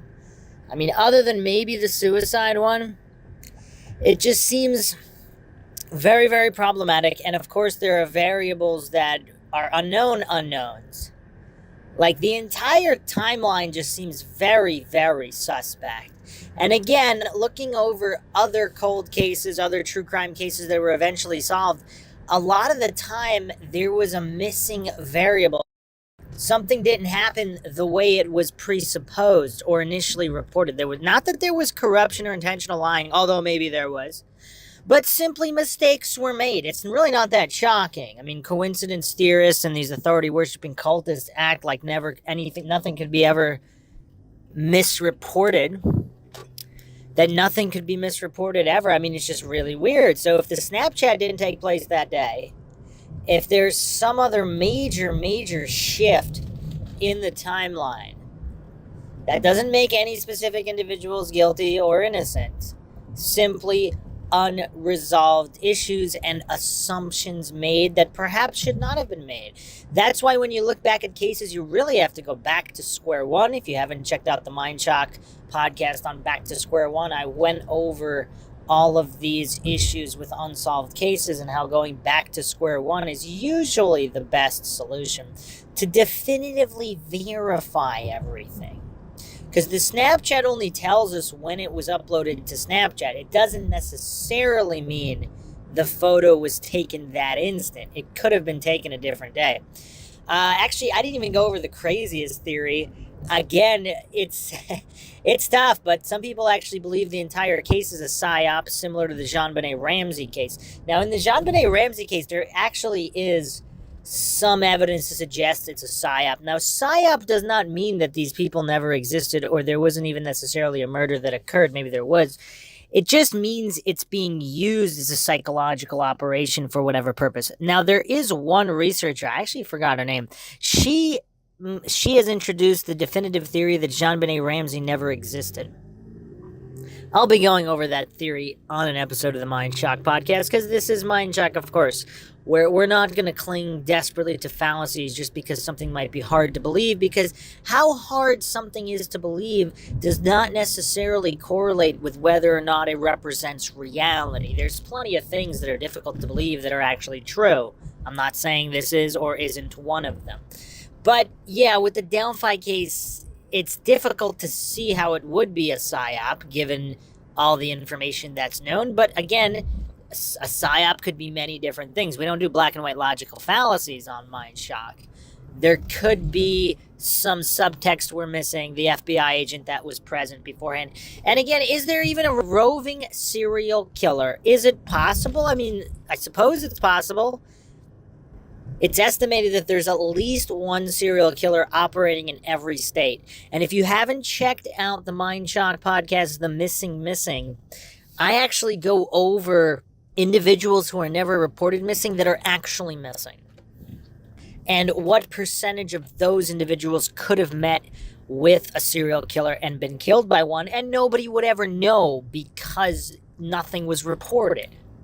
So transients, runaways, people in the drug business, people in human trafficked or whatever, they might have, if they were never reported missing for whatever reason, depending on their life, it's possible that a certain percentage, again, I'm not saying 1% or 90%, whatever the percentage is, if they were met with foul play, killed by a serial killer, we would never know. So it might be higher than one serial killer per state.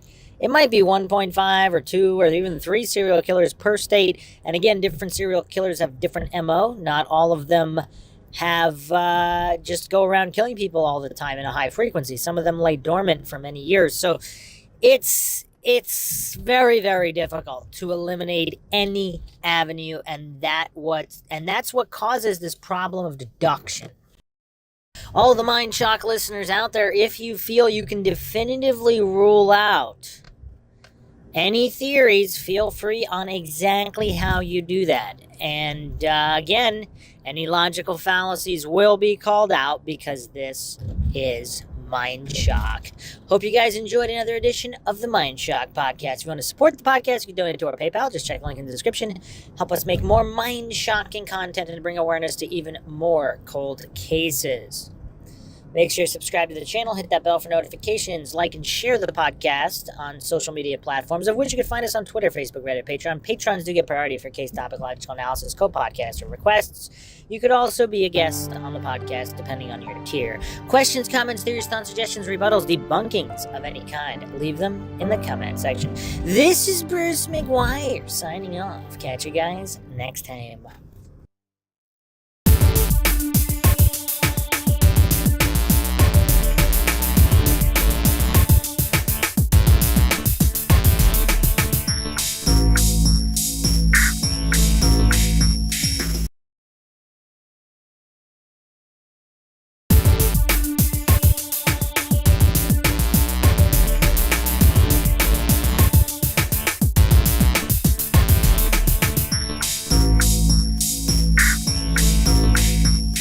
If you like audiobooks or audio shows, check out a free trial of Audible. Just click the link in the description.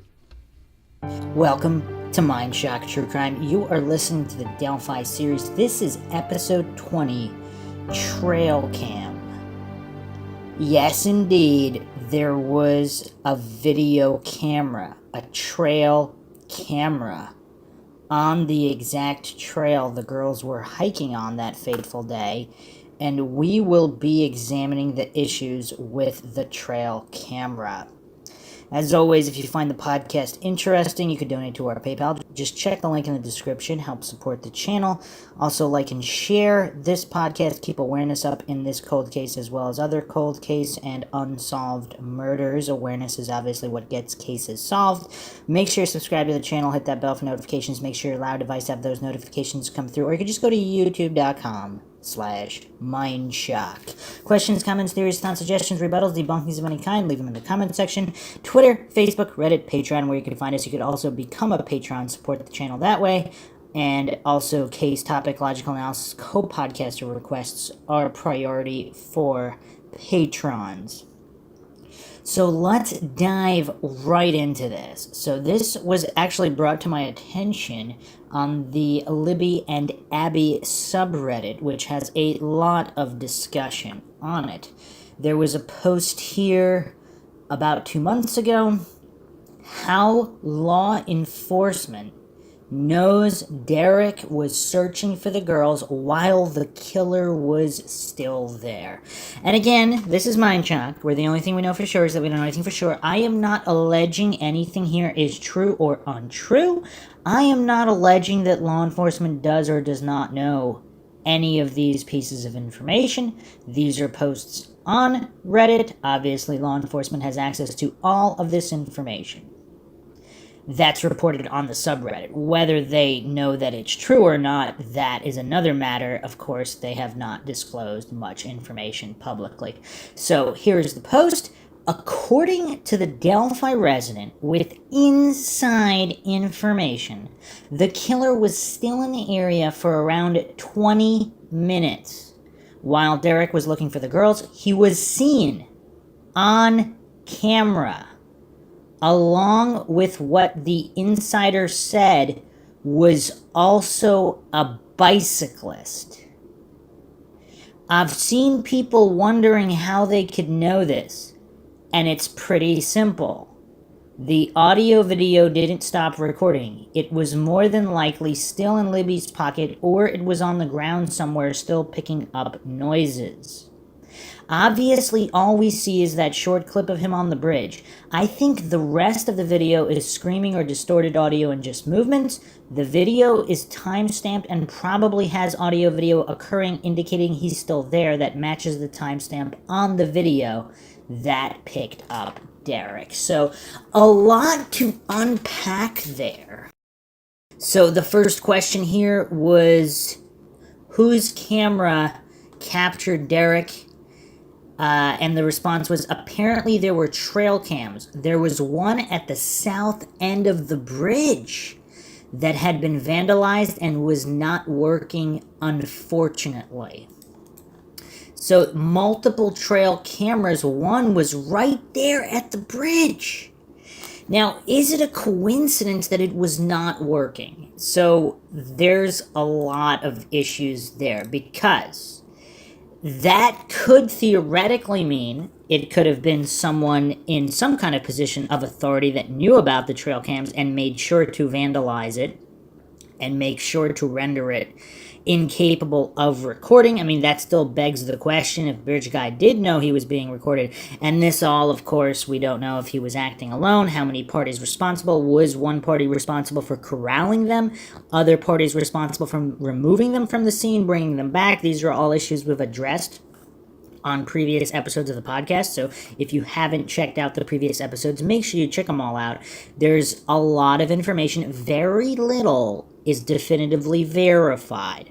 Law enforcement has, of course, made conflicting statements many times, so we really don't even know what they know or what they believe to be true or not. So there were apparently some kind of trail cams. Now, keep in mind, this is 2017. We're not talking about the 80s or even the 90s here. Obviously, in the later half of the decade of the 90s, security cameras started popping up in a lot of places, gas stations, whatever. Even though this is Delphi, it's not exactly New York City, but still, there are some security cameras somewhere, including trail cameras. Now, the trail camera that would give us the most amount of information is coincidentally vandalized and disabled in some capacity. Some people believe that Bridge Guy himself or a member of the guilty party or parties disabled the camera themselves for the sole purpose of perpetrating this act. And that's not clear, of course. We don't know if it was vandalized much earlier, unrelated to this incident, or if it was specifically vandalized for this specific incident. There are, of course, issues with Ron Logan and the break-in on his property. And is it possible these cameras were disabled to facilitate that if individuals were coming and going throughout the bridge area? Who knows? But the main question here is, did Bridge Guy know exactly how many cameras were where? Because if he was captured on a different camera, on a different trail cam, what does that mean? Other individuals seem to point out that Bridge Guy is either extremely lucky or he would have to know the movements of the people who lived nearby, including Ron Logan, in order to facilitate this act. Particularly if he was dressing in clothes that Ron Logan specifically dresses in. I mean, there's a lot of coincidences here. Now, if it was a trucker or someone who frequently visited the area, they might have noted where trail cams were, but then would they be so careless that they were captured on another trail cam? And maybe they weren't captured on another trail cam, because this so-called source could also be mistaken. Again, there's very little ways to verify any of this information. But law enforcement did state that he was still in the area for a certain period of time, so if they do know, did Derek German himself walk past the guy? Or did they just happen to miss each other? Were they both spotted on other trail cams? Now, if they have this information, is there a way to piece this together with possible gas station footage, toll booth footage somewhere? Or is it believed if it was a local, he just went to his home and hid out there for a long period of time, so there's no other footage to pull? And of course, the police were interested in the Packers plant where they got the boots. They seem to think there might have been a connection there, and they could have also just been exploring various avenues. That doesn't necessarily mean they thought that their guy was definitely from the plant. So another post here, they are frequently put up off-season by hunters. This is in reference to the trail cams. Spy for the biggest deer. There are deer stands there also. In my opinion, Bridge Guy spotted or vandalized this one, but did not see another one.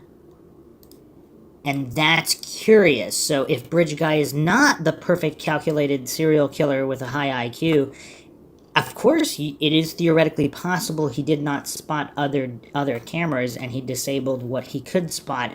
Although if it was clarified at what point it is known that the particular deer trail cam that was by the bridge was disabled.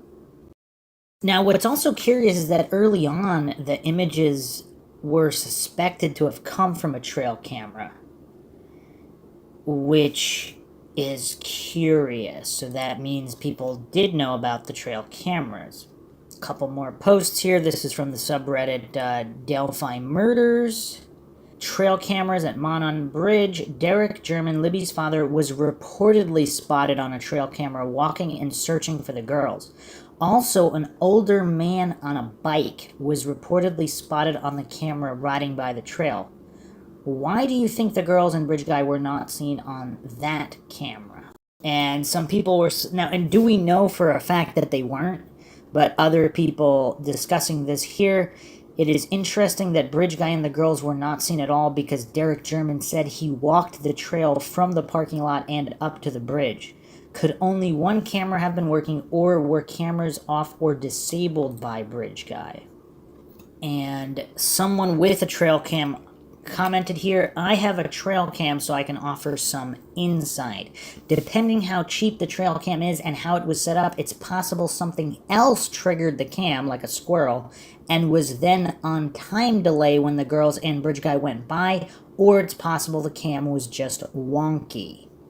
When I set out food at night for my backyard foxes to eat, I know something is eating the food because it's gone the next morning, yet half the time the cam doesn't catch them, or it takes a photo of an empty yard. Trail cams are just weird like that. Sometimes they don't catch anything, or take a pic of absolutely nothing, which is a great point. Who said that these trail cameras operate flawlessly 100% of the time? So that is curious and could explain some things. Other posters stated that there were no trail cameras at that time in 2017 and they were installed after.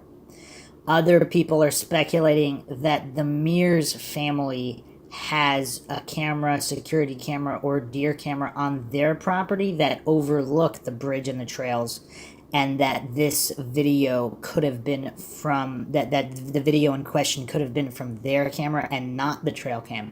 So there's a lot of conflicting information about these trail cameras, which is weird, because how can that not be definitively nailed down? Do people who hunt in that area, they have not commented to clarify this? It's weird. Another post here, Bridge Guy came in and left different directions. He knows where the cameras are at and the property owners. He knew the lady at the end of the driveway was gone on vacation too. All my opinion. And another commenter here wrote this, I heard Mrs. Mears say her camera was turned off while she was on vacation, which seems unusual since they are for security. Huh, that's weird. Another post here, keep in mind much of the land around the trail, specifically on the south side of the bridge, is private land where hunting would be allowed at the owner's discretion as long as all relevant seasons and safety regulations are followed. Huh. So here's an interesting post here, user since deleted. I am a member of a Delphi Facebook group. A man who lives in Delphi said a few days ago, so this was posted 7 months ago, that he was brought in for questioning sometime after May 2017, so months later. He was asked to do a lie detector test because they had him on camera at the trails. He said he had moved to Delphi in May 2017 and wanted to check out the area after hearing about the crime. That's also not 100% clear, because did they install the cameras at those cameras that he was caught on after the murders? A couple theories here, more again regarding Ron Logan. I think there's your killer's motive. I think if we knew more about the forensics, we might know that the killer was trying to implicate Ron Logan. The fact that they were killed on his property is significant, although again, we don't know if they were killed there. And this is regards to this post. It's on private property. The guy who owns it had his life ruined by the case, so I'm not sure he's too willing to work with law enforcement dealing on his property, but could be wrong. So the post in response to this was, there's your killer's motive. I think if we knew more about the forensics, we might know that the killer was trying to implicate Ron Logan. The fact that they were killed on his property is significant, or rather found on his property. Another response here, if the girls made a break for it and the perp had to take immediate action, they just ended up on Ron Logan's property versus another private property. I'm definitely not saying what you posted couldn't have happened, but it certainly could have. On another note, I'm curious, does anyone know if law enforcement had access to or used the OSCR 360 in this case? And the OSCR 360 is a two-part multi-use system designed and built from the voice of public safety. The paired system includes software and a 360-degree spherical image capture kit. Interesting. OSCR is used for documenting various scenes ranging from simple municipal violations to biological threats to the most involved homicide scene investigations. So it's a 360 image capture kit, which assists in all of these forensics. Quite curious. Another response here, well, I suppose there are basically three theories on that. A, the killer was just lucky on how it panned out for him. B, the killer scoped the area ahead of time or knew the area very well and strategically knew that leaving the girls upstream, where rescuers wouldn't be looking, and across the street from the park and on private property, would give him more time before bodies were found. It really was the best strategic spot to have them.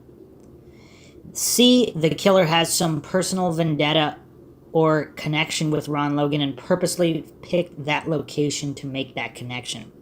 Looks like you are with theory C, but honestly, I think that without evidence that we haven't seen, I don't see how that is most likely the scenario. I'll go with B because I think the killer had items in his jacket in the video which shows some pre-planning, and the fact that he's been able to remain so clear this long outside of the video, we'd really have nothing. You know what else is curious that we haven't specifically discussed? What if there was no video or the video was never released? Would we be farther or closer to solving the case? Because there's plenty of other cases where there's no video and everything does get solved, either by word of mouth or whatever. Did the video and audio evidence do more harm than good? Another post here on Libby and Abby 25 days ago. Source for camera on the Mears property. Hi all, just curious, not calling anyone out. Is there a source for the supposition that a trail camera, was photographing or recording from the Mears property on February 13th, 2017? Thanks for any information. Okay, response here. I've never seen a source for an active trail cam. I saw things sometime back that the Mears did have trail cams up, but that none of them were functioning at the time of the murders. The Mears do have at least one deer stand in the woods to the north of the Monon High Bridge Trail, so I can easily see that they might have trail cams. Okay, response, and perhaps one bridge guy was not aware. So it seems like it's really unclear here. There's a crime watch dated February 16th, 2017. Police say camera captured photos of man between 1 and 3:30 by Deer Creek, quarter mile from the crime scene. So again, not 100% clear there if he's referencing Libby's phone or if he's referencing something else. So here's interesting. This is wishtv.com. Crime Watch 8. Police question multiple people in Delphi girls' murder. And this is by Adam Staten, February 16th, 2017. 8:14 p.m. And here we have Indiana State Police Sergeant Kim Riley said police were still following some of the tips early Thursday afternoon and had questioned multiple people using more than 30 investigators. They have not identified any suspects. Police said a man captured the photos. Interesting. Multiple photos of a man near Deer Creek between 1 and 3:30 Monday afternoon, about a quarter of a mile from the spot where the girls were found. The girls were dropped off Monday around 1 p.m. near the creek, less than a mile from where the bodies were found, to walk around and hang out. Sergeant Riley would not say where the picture came from or if a security camera took the photo. He said he believes there is one security camera somewhere near the trails, but when asked where the camera is, he said he didn't know.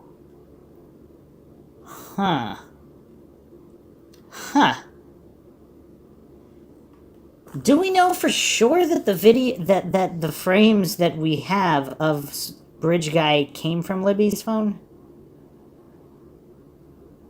I mean, I'm talking about 100% definitive. Interesting. That they might. Is it possible they were taken from a different camera, and the audio is from her phone?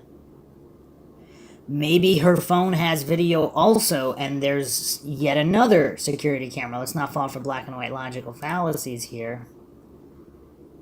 Okay, so here's another interesting article. This is from 11alive.com, a news site here by WXIA staff. This was published February 16th, 2017. And just basic facts of the case. Person of interest. Indiana police are asking for the public's help identifying a man captured by a trail camera near the site where bodies of 13-year-olds Liberty German and Abigail Williams were found earlier this week. Whoa. Just before 7 p.m. Wednesday, ISP released a photo of a subject reportedly walking on Delphi's historical trail system at the time of the girl's disappearance. Huh. So is this a misstatement because at the time it wasn't revealed that it came from her phone? Or is this a case of the more accurate information being revealed at the beginning and then police didn't want the suspect to know that there might have been more footage from the trail cam? Yeah, it's not very clear at all here, but it is curious that some of these earlier articles are stating that the image did come from a trail cam, and the low resolution does make sense that it would come from a trail cam.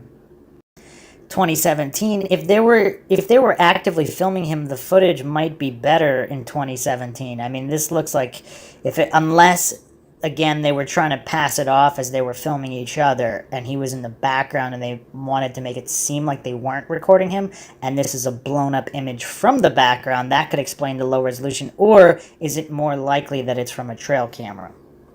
Another curious post here by Killing Vector 1. There has been local chatter that a camera caught the arrival of several people, including a man on his bike and Derek German. In this same chatter, Bridge Guy was not seen, though law enforcement knows he remained at the crime scene from 3:15 to 3:30. This would eliminate anyone on the trail as suspects, including DP. I'm actually shocked so many have DP's timeline so wrong, it's sad. And this is assuming there's only one perpetrator, though, because if it's multiple perpetrators, that doesn't mean anything, because there could be one of them at the crime scene, one of them elsewhere, and that's if it even was the crime scene, because if they were taken to another location, possibly not even necessarily by force. We don't know who it was involved. If these were individuals or an individual known to them, perhaps they convinced them to go party somewhere, and then things went wrong later. Again, we have to kind of figure out what the arguing couple was about, because if that involved the girls, perhaps the girls were arguing, one of them wanted to go, one of them didn't, and there was some kind of situation there, and one of them was reluctant to go because she didn't trust these other individuals. Just too much unknown. Some other posts here. If there were any additional photos or videos of Bridge Guy, law enforcement would have released them. Response here, respectfully, we don't know that. Footage could be good enough for law enforcement to make the connection or establish a window of time, but less valuable to the public. Same outfit, better capture from Libby's phone. Huh. And we do see this in other cases. I mean, even in the Molly Bish case, there was security footage of her in a convenience store that just wasn't made public. I mean, would it really surprise anybody if there was other footage that wasn't made public? I'm not talking about from Libby's phone. I'm talking about other trail cams, possibly a gas station video, something that law enforcement don't want to release for whatever reason. And they might have good reasons. No, I'm not alleging that their reasons are bad. They might have very good reasons to do that if it's critical to securing a conviction, and we don't know what those reasons may or may not be. So, yeah, it's unknown. Another post here, I wondered if a local was the source of the supposition or perhaps even more than an uncertain belief. It seems locals might know or might have an idea, and those living by or along Deer Creek might know best. Law enforcement has released very little information overall, suggesting that they would remain silent about any cameras other than Libby's and not directly or indirectly present information to the media or public on additional cameras. If I follow, you're suggesting the source is a person we might all consider to be more local to the Mary Gerard nature trails than almost anyone else, and would know if a camera was or cameras were potentially available on that property to acquire additional footage or images of Bridge Guy. Here's the thing that doesn't quite make sense, though. If the images are from Libby's phone, he's walking closer to them. So if they're that concerned that he might harm them, would they really put the phone away, or should there be much clearer, better footage of him walking forward? Whereas if it's from a really distant trail cam, the footage might not necessarily be that much better if he walked another 10, 20 feet to them, depending on how far away the trail cam is. So does that point to the likelihood that these images are from a trail cam? Because if he got close enough to talk to them, unless she put the phone in her pocket immediately after those images that have been released, there would be way better resolution video. It just doesn't make a lot of sense. So here's actually a post on Web Sleuth pertaining to this issue. Photo suspect now identified as probable perp. There has been some argument on this board, and this was posted February 20th, 2017, that it doesn't matter if this still came from a phone or trail camera. I respectfully disagree. If the video still came from a trail cam, then law enforcement have a record of all foot traffic on the bridge. Very different investigation than one relying on a single video taken by one witness in the area. I believe it is a trail cam due to the angle of the photo and the compression of the file. In no way do I believe the girls filmed the video. Impossible to achieve this video unless from a greater height. And looking at the topography, not achievable. It is from a trail cam, which is good as law enforcement have a fairly decent timeline and lead on suspects. I also agree that a video feed could explain racing back to the scene. It is very likely cops would leave a live feed camera as perps are known to revisit crime scenes. Very possible a live feed showed someone representing the perp. Whoa, this is actually kind of mind-shocking because did they state when the video of this suspect was taken? Is this hours later? Is this a different day, even? Huh. Or did they identify this individual on a different day and they put two and two together? And that's why they're stating that this is the suspect, based on information we don't have? FBI involvement, ? Wouldn't be surprising, giving a media-covered double homicide by an inexperienced small county law enforcement department. How did the girls end up down there? Being athletic and loving photography, it is not all that unlikely to me that they may have hiked down to the graveyard. I'm a hiker and the terrain is not at all that rough.